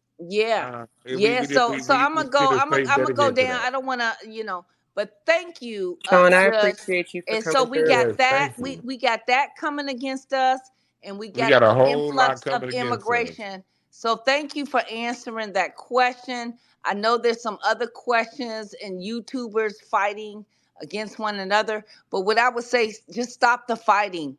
We can't. We don't have time for it. Yeah, yeah. We We're not. I want to make it very clear. We ain't. This is that. Thank you for saying that. We're not fighting. No, this isn't a fight here. Someone was aggrieved. We're addressing the person that's aggrieved. Mistake. We must never mistake an aggrieved party addressing their grievances for a fight. I don't think I can't speak for you, but me personally, I'm not fighting. It's just something that happened. We were already going to have a space about a particular topic. It's just being addressed. So for people out there listening, there is no fight. You walk away from this with whatever. Hopefully, you can think for yourselves, and you put two and two together. And whatever you walk away with is whatever you walk away with. I'm not here to fight nobody. And Uh, let's just put this out there as far as the aggrieved party situation. Look, there are two sides to every story, and that nigga blocked me from the fucking program and then leaked my fucking nudes. So, how was I supposed to respond to that in real time? However, I don't have a huge platform or anything, but for what I am willing to say publicly, and I'm sure that things could get a lot more messy, but I'd like things to get back on track. Like Dwann was saying, we were already going to talk about the color purple and its effect on manhood. And it just so happens that everything is coming out the wash now. And I'm not going to fight that. I'm going to ride that because I think that if we're all doing what we say that we're doing, then at the end of the day, we're going to get what's owed to us. I can't come away from that. So I hope that y'all also can't come away from that. Judge, you had something? No, go Okay. right I'm sorry. ahead. Yeah, your mic is. Yeah, go right um, ahead. I'll put my. who's next? I think it's Professor. Hey, good afternoon, y'all, or good evening. I'm in Memphis, so it's good evening. But yeah, I'm gonna be real quick. I wanted to address, with respect to the, this is Alon, with respect to the topic. The topic is critical that we identify and verify within our circle. I'm a scholar, I'm a professor, educator, whatever you want to call it, and I teach at a historically black college. And for the last couple of years, we've had, I'm not going to identify the school, but we've had professors who, like Vicki Dillard said, black looking folk come into, the school. And I've seen them fail our children, you know what I'm saying? Like get a kick out of failing black kids at a black school. So we need to.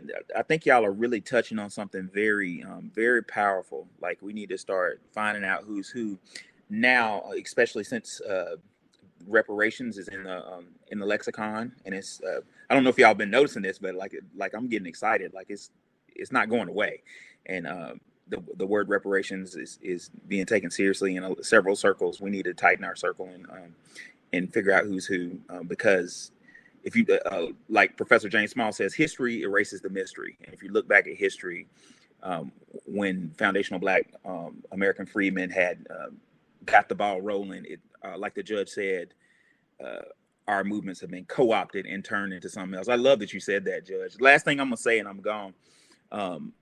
Judge brought up earlier, maybe about 20 minutes ago, 30 minutes ago, he was talking about how the civil rights movement was kind of diverted and made to look like we were weak and subservient. I'm from Birmingham, Alabama, and that's just not the truth, you know.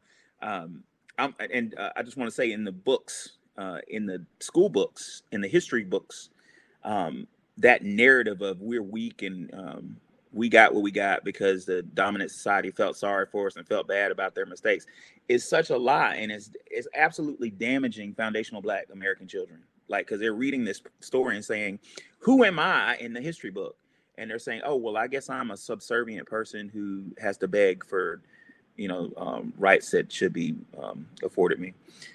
What's going on, Judge? What up, Frat? This is Alon. That's all I had. I'm gonna land my plane there. Thank you for that. Eve, you have something you want to say to that? No, thank you for that. I think that you're exactly right. There are people really out here who get a kick out of watching us squirm, and sometimes they look like us. I'm very much thinking that it's got to be actions over color. I don't know, because, ain't nobody really Black, but that Black first, look, I'm so over cult like shit, and yes, it had to be a personal experience for me to have this understanding, but how many of y'all had to have a personal experience before you had a realization of some shit? And then if we really go in there, it's a lot worse shit out there. Like, my voice with regards to what I've said for what we need to have done and what we need for us, I've been consistent. So for this man to tell people not to rock with me because I don't rock with him anymore and trying to act like it's just some emotional shit. No, it's way deeper than that. I wasn't really trying to go into that. At the end of the day, my pictures shouldn't have been posted. I think that he knew that, and that's why he tried to cover his tracks.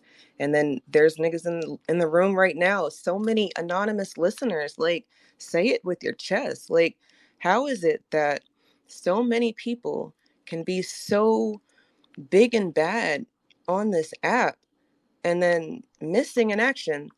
Katie kept telling me stop posting about the reparations rally because these niggas ain't coming. But I'm all like, there's B1 people in my area. They're gonna come. I just gotta post it. And she's like, they're not coming. And I'm like, but if you don't post it, then they're not gonna come. So we've been having this whole back and forth, and damn it, if every single fucking meeting it's me, KD, my man, and bare arms at these meetings, and I'm posting it, and there's supposed to be B1 people all around me, and nobody's there. So I have to look at what I see and then go from there. I hope that y'all look at what you see and then go from there. Willie, I see you've been up here for a minute. You have something to say? Yeah, peace, everybody. Can I be heard? Yep, go ahead. Yeah, peace. Good evening. You just mentioned something very important. I can't About hear him. Hey, I can't hear Willie, and I really want to hear what this nigga gotta say. y'all want me to drop down, come back? So you can't kick him down, bring him right back up, because I really want to hear what he gotta say. Yep.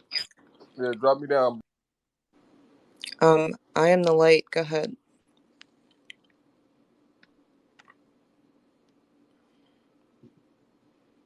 Hi, yeah, I didn't know. I was just listening. I don't know how I became a speaker. But I mean, since I am speaking, hello to everyone in the room.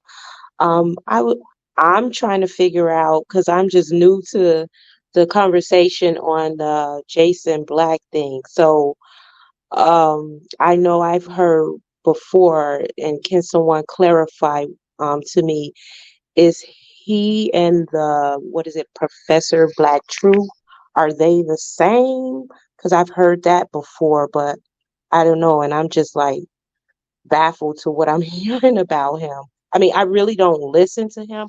I mostly listen to Professor Black Truth because his commentary, he's like really short. I don't have time to listen to Jason Black. But yeah, this is just all new to me. You want to know if Just they're the same person? just I real can't. quick, Let Eve go ahead. just real Let me quick, answer. listen to what you Uh-huh. just said. You you don't listen to Jason because of how long-winded he is, and you do listen to Professor Black Truth because of how Yeah. concise he is. And if you think that's the same person, I'm sorry, I'm gonna mute you because of some feedback.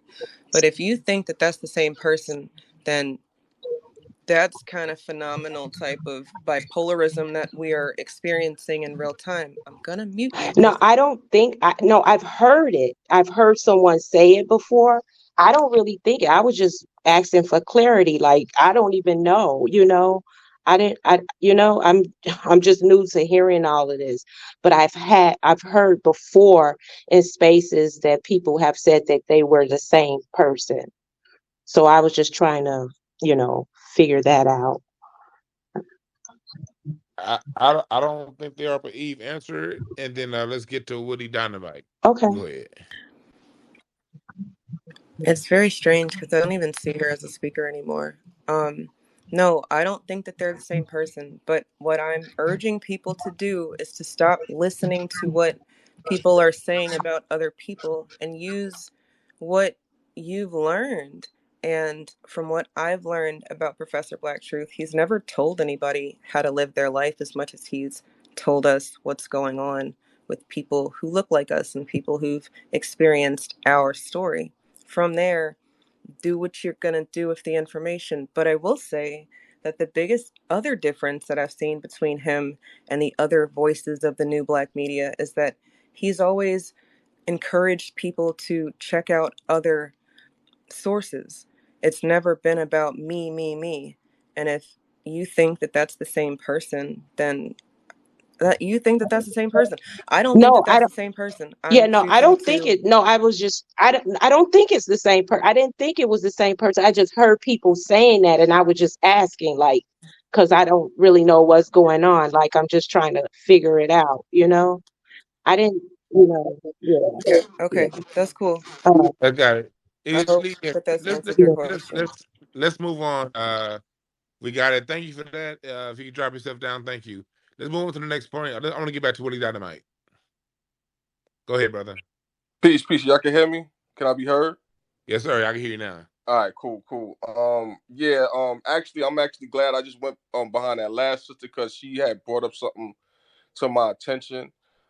This confusion between who Jason Black is and who Professor Black Truth is, that is deliberate. People know they're not the same person.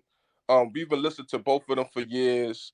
They both have two different cadences and two different styles of broadcasting. Even amongst the broadcast, you could tell that the way it's delivered, that they're coming from two different types of mindsets. So that when people are saying that, based off of just simply the way the voice sounds. Well, Ja Rule at one time sounded like DMX until he started singing, right? So people are actually throwing this shit out there who don't listen to none of them to deliberately cause confusion.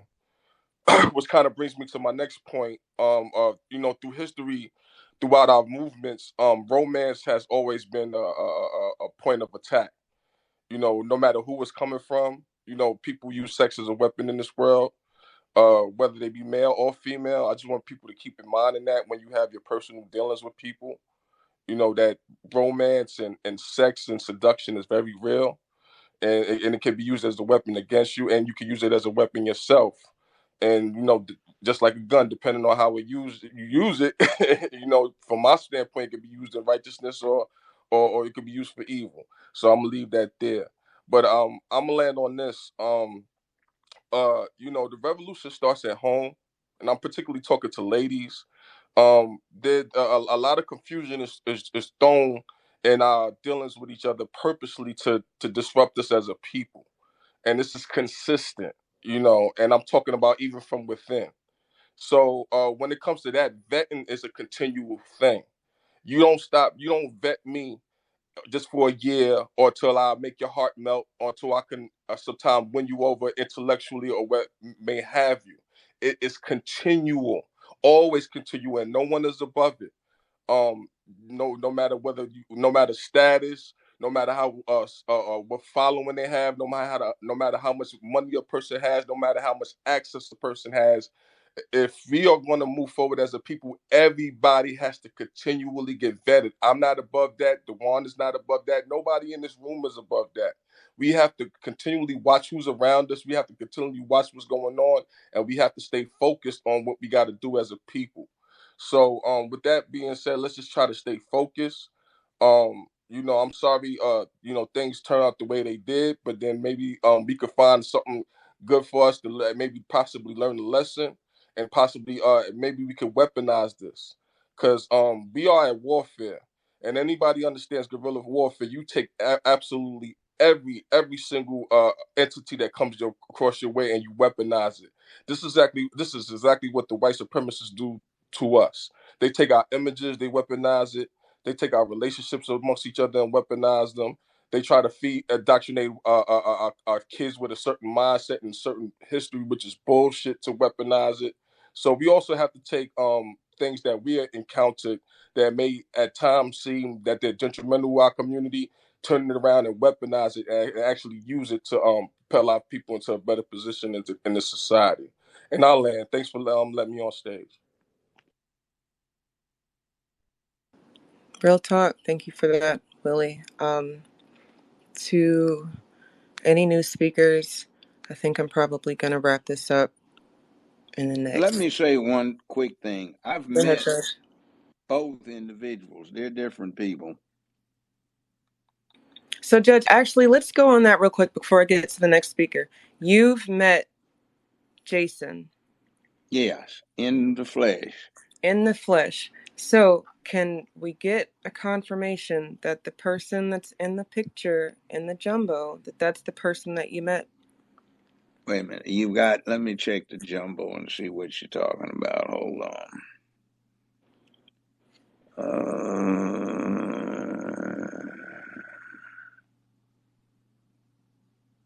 Okay, which one are we looking at? There is a tweet shared by Lioness Crown that has a picture, and I've got something. Davey from Mr. Woke Crypto. I don't have that.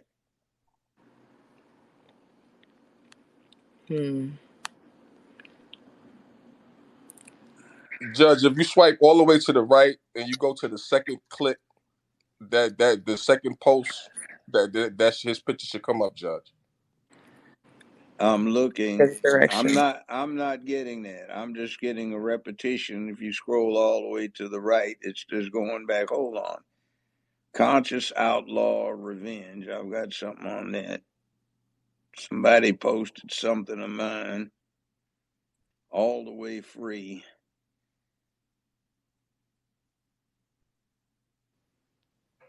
Judge, can you see on the jumbotron? If you look at the very bottom of the jumbotron, by the bullet points, you'll see that you can see who shared what post.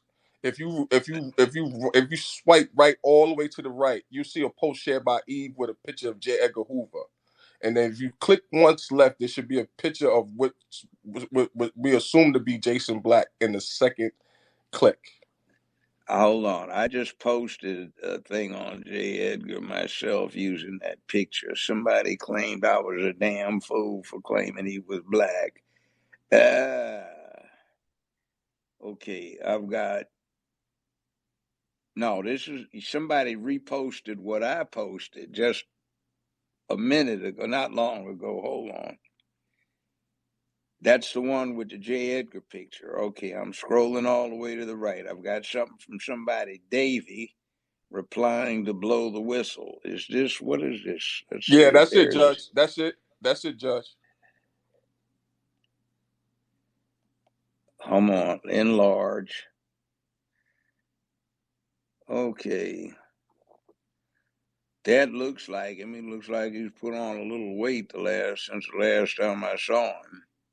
Which is exactly what I said. So to the people in the room who trying to act like I'm supposed to have known that this was the same person, like people said that it wasn't him. So I done put that shit aside because of me needing a person to read me the news. But from now, I understand that if y'all need somebody to read you the news, then damn it, listen to the nigga if you want to. But for real, like, I feel like y'all can do better. And I feel like we can do better. Shit. Yeah, do what you want to do. But thank you, Judge, because I'm sorry. That's been the whole biggest thing is that everybody is like, ooh, this is a fucking ghost. And it's not a ghost. I understand why you might not want your your personal life publicized. However, this is where we are. Like, Dwann's talking about the Eight of Hearts and exposure and shit. And, like, I think that people need to really understand that the fight that we have right now, there are going to be a lot of people who want us to not be focused on that fight. And from there, we can continue to talk about messy situations, or we can let my private life go back private and at least publicly the stuff that I'm doing. You know, if you support that, let's go. And if you don't support it, cool. That's what the fuck I told that guy. Straight up and down. I was like, fine. So y'all can act like I'm out here being scorned. I'm really just so confused that you'd be so smart to post pictures that you have privately, publicly. The shit is crazy to me, but I don't know. Let me ask you a question. Go ahead, Judge. When did you say you started working for him? Because I ran into him about 2017, something like that. That's 6 some years ago. And there was a woman that he had that he did all of his work through back then too. I believe it. The pattern fits that. He wouldn't And make personal appearances. He had her do them for him, yeah, I even mean though he that. would show up to do his documentary stuff and things like that. He had me in one. That's how I met him. And that's why I guess I was kind of confused because I know that you said you wanted to talk to him after that. So then I was like, well, did you even meet him? Or is it more of what I've seen, which is I to show saw up him for the over. documentary, but I conversation, saw not him so for much. over 2 days for several hours each day while he was taping. He wasn't a bad person to interact with, but I found it peculiar that he never would make personal appearances. Well, I find the behavior to be very similar to what I was doing with regards to the behind the scenes work. I don't know which woman you're talking about because you could be talking about a few and they're not here. So I feel like their business is their business. Again, they could have made a statement about any wrong that had happened to them, and maybe they don't feel like anything wrong's happened to them, but I feel like we're better than what has transpired over the weekend. And on Martin Luther King Jr. Day, I I'm tired of having to not talk about what's right and what's wrong.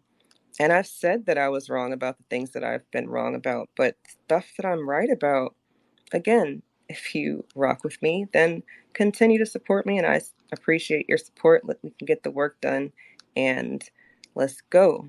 And if you don't, that's cool too. But please stop sharing my nudes.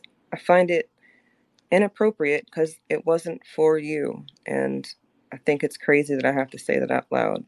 But D. Can you hear me? Mm-hmm. Okay, thanks for letting me speak. I just wanted to say, just don't be afraid to have a paradigm shift. That's just basically having a change of mind after accumulation of evidence challenges the status quo. Right is right, wrong is wrong, no matter who it's coming from. Don't be afraid to speak up, even if it's not the most popular thing to do. And I was in the military for 6 years. I was an intelligence analyst, and as a child, I was charged with a felony. Was I was luckily able to get out of that. And I just want to say I'm just a regular person. Um, just keep doing what you're doing, Eve. Um, with things that happen isn't right, but let's move off. Let's move past that, and in the future, let's learn from everything that's happened. And thank you for letting me speak. I like the conciseness and the support, and I will continue to say what I gotta say. And you can agree, disagree, whatever. I'm not telling y'all what to do. I just telling y'all what I'm gonna do from now on. PC, you had a whole bunch of thumbs down. Got problems or just a disagreement that you'd like to talk about?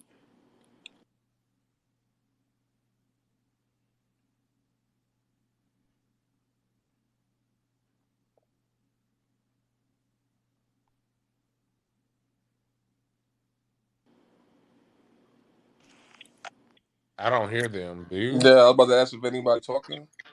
Yeah. No, and he's been removed from the stage because we don't have time for that. Look, don't do that tonight. I'm really had a very long weekend. I don't know about y'all, but it's been a long weekend. So let's Yeah. E, move. let's not take any more new speakers, and There you let's go. go Don't where Nigga, he you stingy. gonna right shut it now. down now. Stingy, excuse you. You're on the You stage, which means already up. you're not discluded from what he was Y'all need to talking rub the about. God whole phone damn. down with root work after this shit. Slow your roll. You're on the stage. You'll be able to speak. He was talking about new speakers, like new people to the stage. There's a difference. I You already on the. promise. Um, You already on the stage. Now go ahead and speak. Well, like I was gonna say, when you play in a trash can, you get trash. And my thing is this: I don't know if you had a relationship prior to Jason or what, but there's no way he could have nudes of you if you didn't give them to him. And I'm noticing all of the guys seem to line up with you. And it take two people to be involved in any kind of shit like this. So We're not gonna start it. She already I think said. people She letting her already off the explained. hook, bro. She already explained that she gave him to her. No, leave me off the hook. I don't have a hook to put her on. Neither do you. Well, they throw So themselves in front of the public, and this. so dude, Dick Rider, calm down. So back to what we're talking about. Chill. Back to what we're talking about. The overall discussion we're having right here is about manhood. Men should be able to discuss things without getting emotional. We should be able to have a civil conversation. I was going to let you finish. I was saying that because when we're having a discussion, we don't want to address points that were already made and act as if those points were not already made. Create a straw argument and then argue that straw. We're not doing straw arguments. You may not have been here earlier. I'm just letting you know. She addressed their relationship. She said she sent the pictures. It was a private thing between them, something that I became aware of that I didn't know we were going to talk about till a couple days ago. And so now that you're aware that she addressed it, no one's giving anyone a pass because we have no passes to give. If you do, show me, take a picture of it and put it in a jumbotron. I don't have one. So now that you understand that she had whatever diligence that she admitted that she sent the photos and that no one is letting anyone off the hook. You can finish your point, but please stay respectful. Thank you. Nigga, stick to live performances and bad comedy. You full of shit on. Hey, see, this is what happens when your mama has spoiled titty milk. You get these niggas with fake ass. What the fuck is your profile, nigga? You have this Teletubby profile. You never seen your daddy, and you out here making straw arguments about women you never met, following niggas that wouldn't piss on you if you were burning. You're the problem as far as what we're talking about, okay? We tried to keep it respectful. We tried to keep it civil, but you've proven that you a hoe ass nigga. So hoes don't get to be at the table with men. With that being said, Juwan Johns, you're next.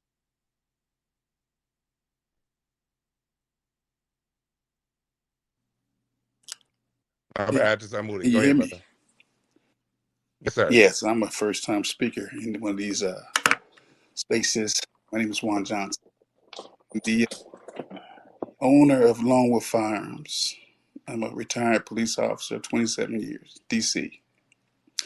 And what I bring to this conversation is this: when you're in times of war, there's no permanent friends or enemies, but interest, and everything's on the table. Um, Especially in this fight.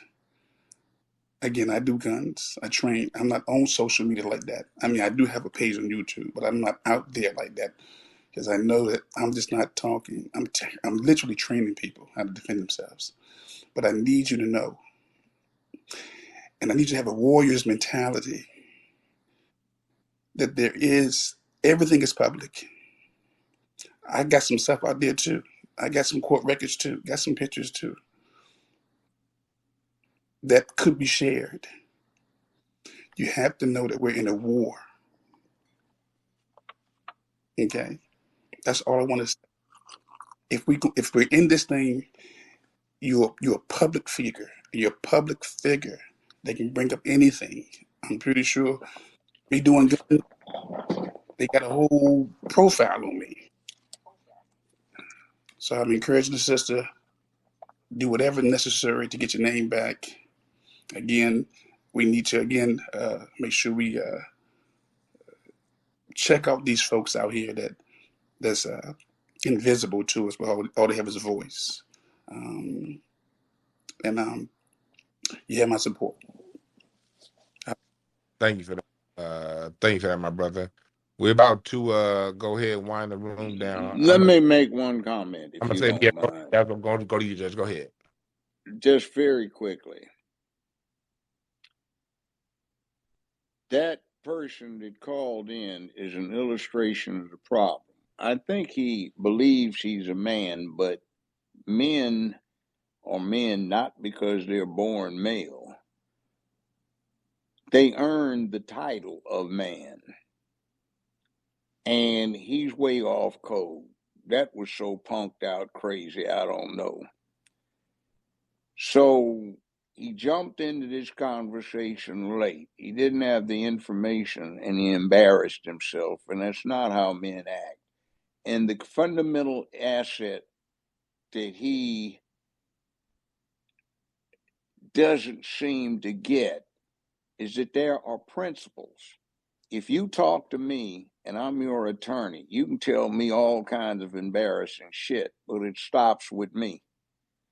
If a man and woman are together, what they say to each other remains confidential. That's called the spousal exemption. All right? Now, you got a relationship with a woman, or a woman's got a relationship with a man. You keep your damn mouth shut about what was going on between the two of you. Maybe you might tell a close friend, all right, but you don't put it online and publish it trying to make her feel better because she put you down for somebody else. That's a woman move. Matter of fact, that's a bitch move. So, for purposes of illustration, that caller illustrated the point. Now, you just don't do it. Men don't do that kind of thing. And trying to sit there and justify it is a punk move. Maybe he got it from his mama because she didn't know right. But anyway, I suspect that's what it is. But,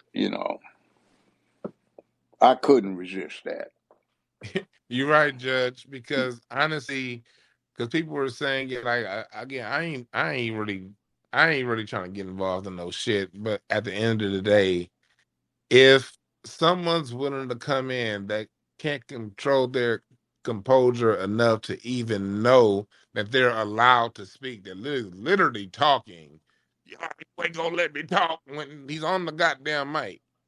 If you're that unaware, if your self-awareness is that low, if how your feelings, your emotions are so charged up, you can't just understand something as simple as you're literally being allowed to speak while you're saying you're not allowed to speak. I don't necessarily know if I want you around me because I take it back to the sports days. If we playing ball and this pass is coming hot and heavy and you looking off into the crowd and I pass the ball to you, that's gonna be a turnover.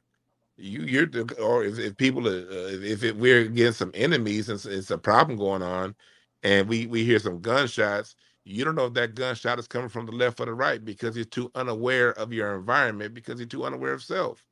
That people like that are dangerous to be around.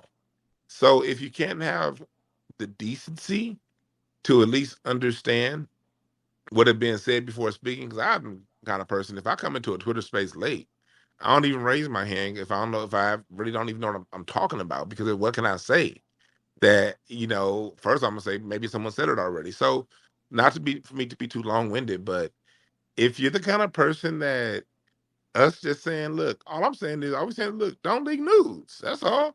If that's if your pro blackness is to the point to where leaking news ain't the line, then with all due respect, all right, you do your thing, I'm gonna do my thing. It's all good. You know what I mean? If your line is allowing someone to tell you who and who not to listen to, and after we do this Twitter space and you go say, okay, Dwann, I can't listen to you anymore because you drew a line at nudes, then I'm cool with that. To each his own. You dig? It's not that important. Like your attention isn't that important. I like people. I don't have to agree with everyone. I don't have to like everyone doesn't have to like me, but I do kind of like news. That's something I wouldn't allow from somebody that's around me like at all. It just yeah. Even if another comedian did that, we'd be like, yeah, nah. Mm-mm. But Eve, I know I'm not going to bring anyone else up because we want to go ahead and end this room out. I know Dr. Short. I want you to however you want to whoever you want to kick it to, Dr. Short, Judge. Go ahead, Eve.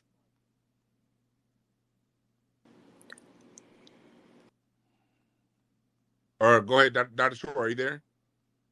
Yeah, I'm here, and I just want to encourage men to be men and women to be women, and for people to respect and care about each other.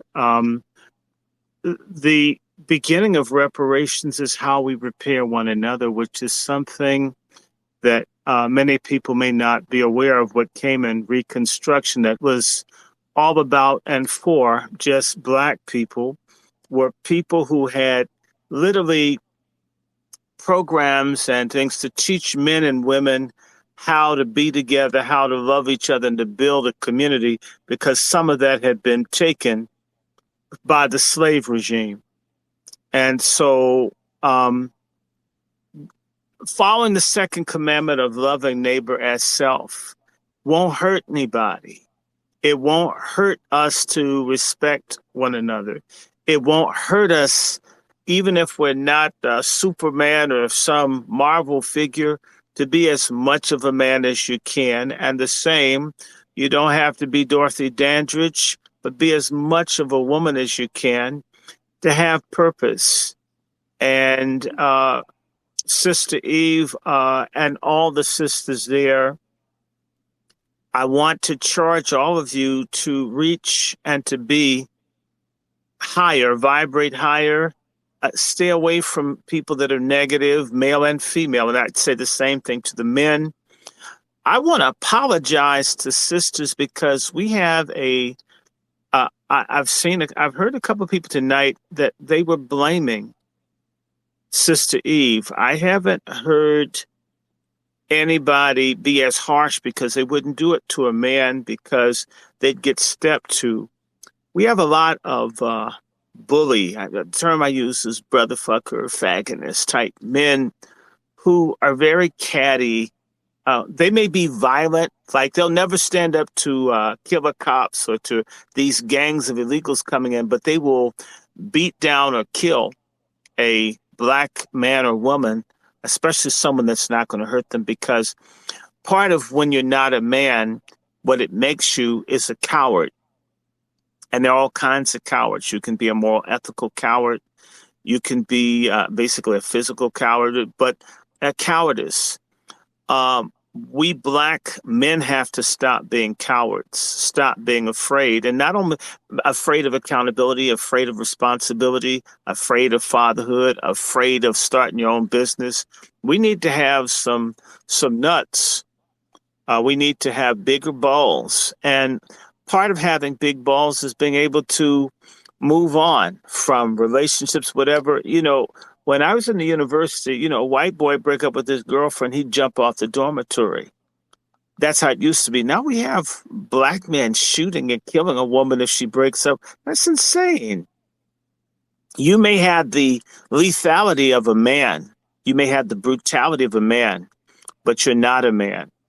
And ideally, I'm not asking men to be victims to women. I'm not saying that women shouldn't be accountable, but I put the greater weight of accountability on men because we're leaders. There's more to be desired of many of us. A man that put himself up as at least a person that's a thought leader, if nothing else, then more is to be expected. We shouldn't make accountability equivalences between men and women because the protector, the leader, has a higher level of responsibility and accountability. If it seems unfair, so what? That's what being a man is. And so just because you might come from a matriarchal family system, which is a problem, just because you've seen women with power and authority doesn't mean that we don't, as men, have to be more responsible and more accountable because we lead. We are leaders. We have to set a standard, not say, well, she took her shit off, so I took mine off too. We've got to be better than that. Trust me, if we ever get emotional and dick control, we're an unstoppable force, black men. I love you, sisters, all you Wazis out there, Sister Sean, Sister Jade, Sister Juicy, Sister Eve. And I want to say to you, stand up. They crashed my channel. I don't give a damn. I'm going to keep saying the truth. God bless you, Judge Joe Brown, Brother Dwann, all the people that shared. The good thing is that we're talking to each other, and we can work through anything if we sit down and we reason together.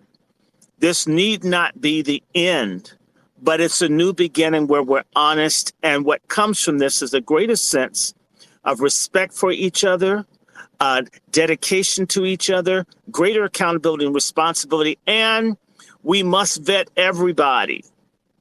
And we should be honest. We should know who we're dealing with. And we need to also say something else. Sister Eve and no other woman out there should be fully unprotected because Judge Joe Brown knows that there's a type of man that is a serial killer, serial batterer. These types of men are unique. There's so many of them per 100,000 of just super evil, destructive men that prey on women. For too long, we've given these people a pass. So that's a hard dude. No, you're a predator. You're a monster. We should hate predators, pedophiles, anybody that's a prey person that hurts in our community. None of them ever again should ever be able to have any kind of position of respect. I don't care how great they are as a musician or anything else, athlete. The culture of preying on, abusing, ripping off, pimping, trashing our women. That is our first step in liberation, is that every black woman, girl, and child within reason is safe. If we don't have that, we don't have a goddamn thing. I land my plane. That's real talk. Did you have any closing thoughts, Judge? Well, let me say this. Am I on or am I on mute? Can you hear You're me? on. You're on. Okay. Sometimes when you put yourself in the public light, you get attention. And then you have a standard that you have to uphold. Sometimes you slip. Sometimes you slip badly. Sometimes the slip results in a sprained ankle. Sometimes they watch you as you're falling hundreds of feet down a cliffside to your death. Now, this was not good, and the topic and the context was manhood and their ways men behave. And this was way off code. So we are used to these type of faux heroes where they haven't risked anything. They've just made lots of money and they've played parts, or they've had some athletic or entertainment achievement that they have accomplished, but they haven't done anything for the ordinary person except to distract them from paying closer attention to important business. That's one thing. When you're holding yourself out to set the foundation for black thought in dealing with a world that is deemed hostile to black people, you have to deal with the aspect of the whole situation that deals with character. And when you're dealing with character, one of the most important things is, what do you perceive to be the role of men? And the role of men is to protect womanhood and promote manhood. If all you do is promote manhood without protecting womanhood, you also neglect to promote and protect childhood, and you're not doing your job. And because you have yourself in the public eye, and a lot of people are looking at you, not because you can dunk a basketball or you can shake your naked ass someplace playing harlot. They're looking at you for leadership and guidance. So when you stray from that, you need to be chastised for it. Maybe you can redeem yourself, maybe not. I don't know. Or maybe he can do it. But this was way, way off code. Now, my motto personally is protecting womanhood and childhood and promoting manhood. And that's about our business. So I think other people need to be held to that same goal. I passed the mic. I, Been pre- interesting with the conversation this evening. I appreciate that, Judge. And I'm gonna say that I'm gonna let Evie get the final word. Um, I'm with that. I speak as a husband. I got a wife and I live my life. I've a very, very good relationship with women. And I speak as someone who's been working with children since I was 14, since I was a child. I believe I don't believe in man versus woman, woman versus man. I believe in man, woman, child, all three of us together. That's how we get through this. And I know that men have had our issues with women, women have had their issues with men. At some point we gotta cry our river, get over it, and get about pushing. There is no I do, but like Dr. Short said, believe, I embrace the role of leadership. I love having a wife that can live her life the way she wants while bringing all the income. I love that shit. I love having someone that trusts me with her life and who respects me and understands me. I live this when it comes to living with women, when it comes to how I treat women, when it comes to how I interact with women. This isn't a game. This isn't a theory. I have proof. Uh, with how I get down. People like Dr. Randy Short met my wife in person. He met my wife in person when we were in Dallas at the expo out there. So I'm a real person. So, I'm not one to tell other people how to live their life. I just talk about how I get down, and and I have pretty fun with mine. And so I'm all about respect, and I'm all about honor and love. And people gonna have their issues. People gonna have their spats. I get all that. But I'm going back to let me go back to when I was single because I'm a millennial. I started getting I first got my nudes goddamn from Yahoo Chat when we used to have to use a goddamn scanner. That's how long I've been around this motherfucker. I'm thinking to myself, if I was a single person that was still in that life, the last thing I want to do is go around posting pictures of what I got because why? I want to get more. And I'm thinking as if you would one of them dudes out there who that's your life, you into that, you don't make it high for other men, dude. You don't you don't blast it like that because now chicks is gonna be quiet for the next man. So for you niggas out there who are so dick riding on cult of personalities and stuff, just think about it in general. Like if you in that lifestyle to where you dealing with women on that level, you want to keep everything cool so you can keep everything going for those of you out there doing that. I'm not gonna sit around and be like what somebody shouldn't do, shouldn't do. You can't tell the next person what they should and shouldn't do. That's just how people live their life.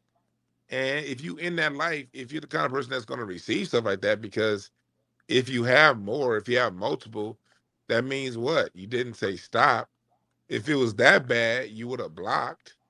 So there was no stop, there was no block, and it's again, Eve is taking accountability for her side of what's been going on, and the fact that Eve is still with her dude who I also met out there in Dallas, very respectable man, walks and talks like a man, chin up high, shoulders back. I met that brother and I was impressed by him back in Dallas. So, and then again, when they came to my show, they were together. And so, the way I look at it as a man, if the man that you're with decides no matter what y'all went through, if he says it's all good and we gonna move forward, good, bad, or indifferent, I have nothing to say. But that's what it comes down. That's what manhood's about. Manhood is respecting every man's kingdom. Every man's going to run his kingdom the way he wants it run. And when you got your own kingdom, when you got your own wife to take care of, like I do, you understand that can't nobody else outside this household understand what's going on in here, nor should they. We got to run this life the way we deem is best. And when you can prove and show and prove that you can hold a woman down for that goddamn long and still make it together like that and do that, you understand that the next man, as a man, I have to respect him for how he runs it. I can have my opinions. I could think this, I could think that. That's cool. But we all got assholes and opinions, and all of them ain't worth shit. So at the end of the day, if he decided and even her dude decided to get back together and move forward from this, all I could do is respect that as a man. And I'm not again, I'm not trying to cause any rifts. I don't want any rifts. I'm cool with everybody. Like if y'all want to listen to who y'all want to listen to, I ain't gonna be like, you shouldn't listen to that person and come to my YouTube. No, listen to whoever the hell you want to listen to. And if I'm too much, then I'm too much. I'm going to continue to interview Dr. Randy Short. I would love to interview Joe again, Dr. Not just Joe, Judge Brown, because hell, my first interview I ever done on my YouTube channel was with Judge, and I got like that was like the only video I got that got like over 100,000 views. That was back in 2020. Judge interviewed with me 4 months after I started my YouTube channel seriously, and I'll never forget that. And so I appreciate you, Judge. I appreciate Dr. Short. I appreciate everybody. I appreciate the information that's out there. But at the end of the day, everyone has to make their own decisions. And before there's a black first code, we got to talk about just decency as people, a human first code, humans being decent. And when someone does something, like if someone tells you something in confidence, you don't spread that information. If someone passes you a private note, a private picture, that's not my business.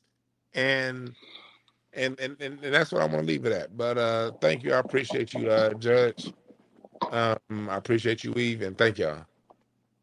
Hey, thanks for having us on here. Tonight has been a night. To the room, y'all have been gracious. I know that it could have gone a whole other way. So I appreciate the care that's been given to the situation. Now, I have some final thoughts, but I do need to address some things that I've seen. There's a bitch in the comments, Missing No, who said that this is giving Color Purple. And I find that ironic, right? Because we started this whole conversation, really, we were going to be talking about the color purple. And then we did. And then I'm trying to figure out how a bunch of men sticking up for a black woman, I'm sorry, a bunch of black men sticking up for a black woman is giving Color Purple, because nowhere in that, not the book, not the first one, and not this musical, is that the narrative. So fuck you.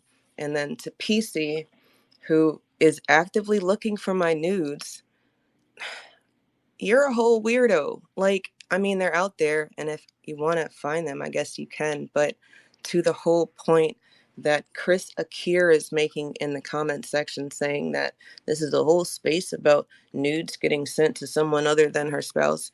Yes, because at the end of the day, when someone is receiving private pictures, it is illegal to post that shit publicly. And if we're talking about common sense or decency, you would think that if there's a disagreement between two people, it wouldn't go there. I never took it there. And I'm floored that we even came to here. But now that we're here, I hope that a lot of y'all have some clarity about at least what I've been talking about. And if you don't, I mean, the playback will be available for you to listen to.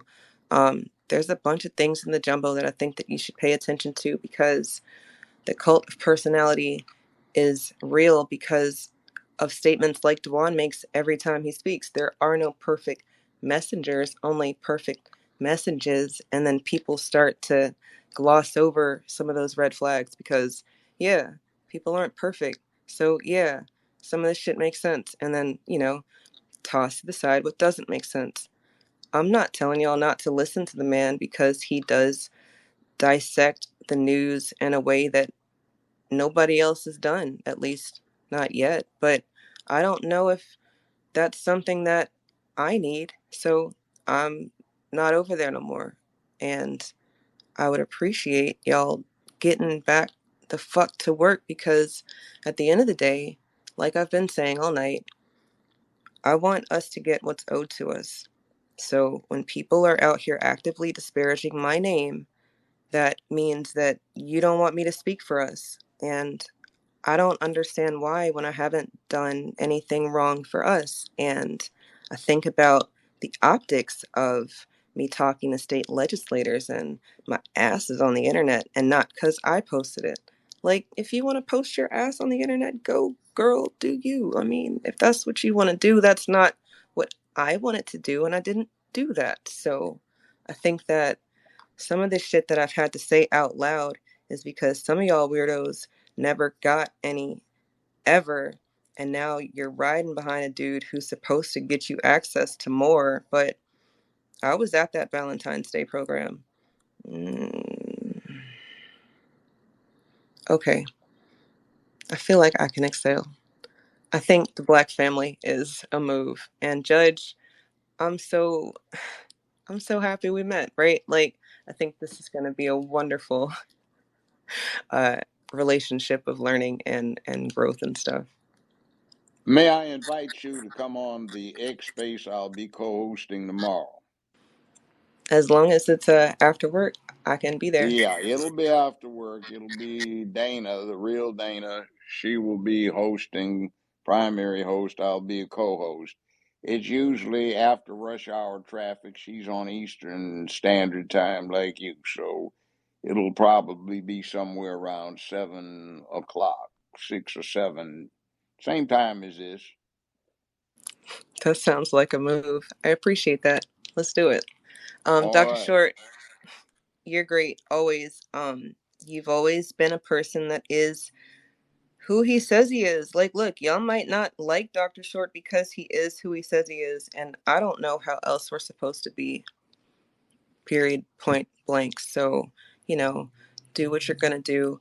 Dwann, I will continue to support what you're doing through your information in the jumbo, because I believe that we should get paid for the work that we're doing. My gosh, this shit is circular.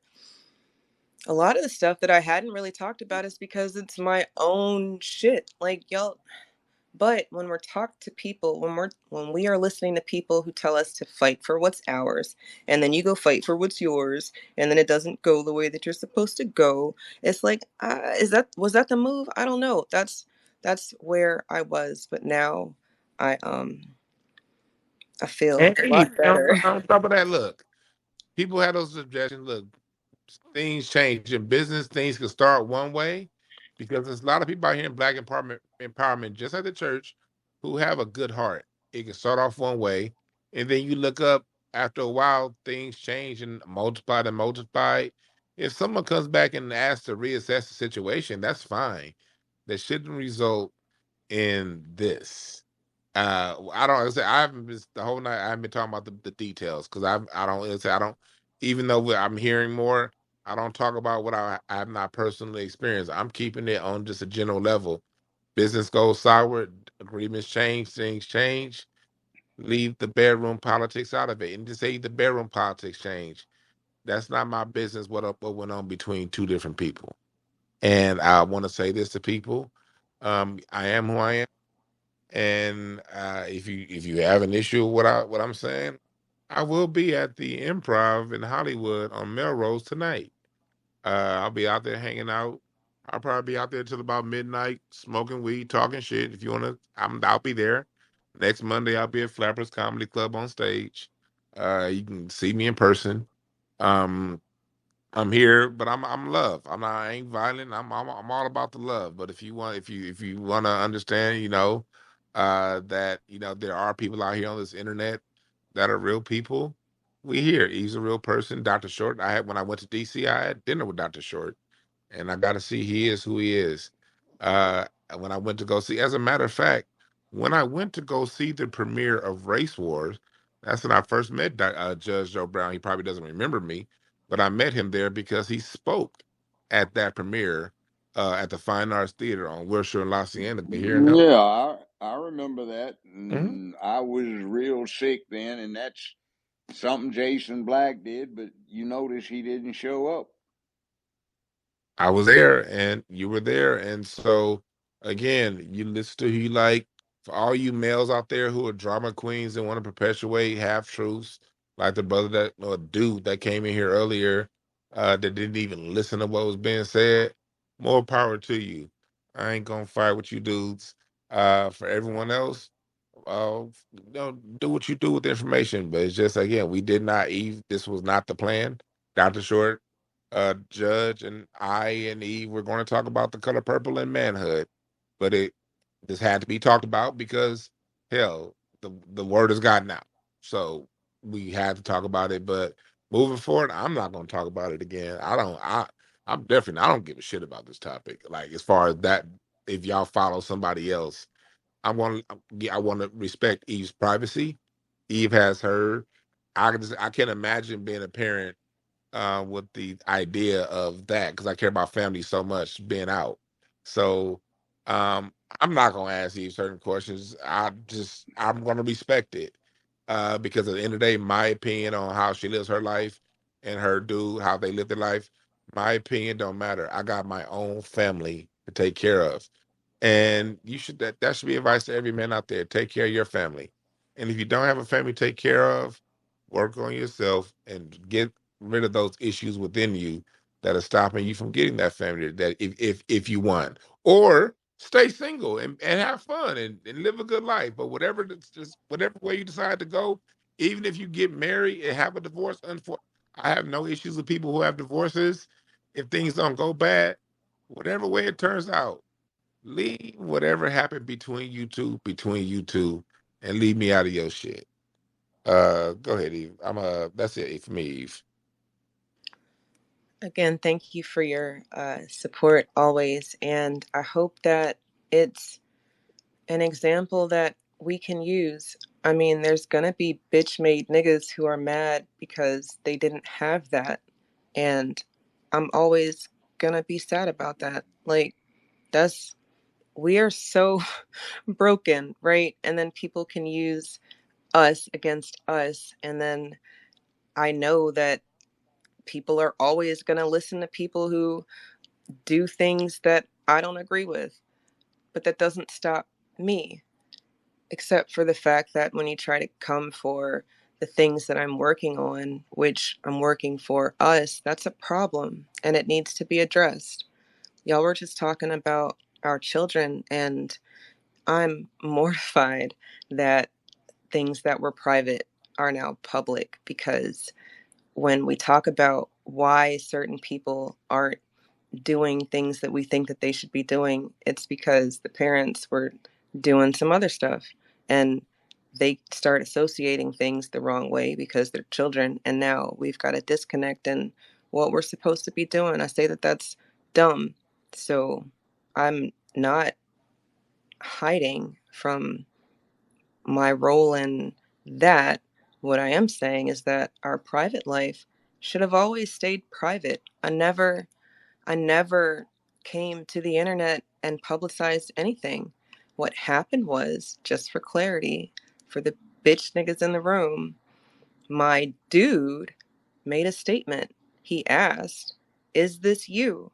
And I don't understand what the big problem is. And now that we've confirmed that this is you, what are you going to do about it? Because really, if you are who you say you are, you're going to continue to do black empowerment shit. You're going to continue to bail people out when they're, incarcerated for speaking up. And, you'll put people on the platform when they need a voice. And you'll do things behind the scenes because that's the person that you said that you were.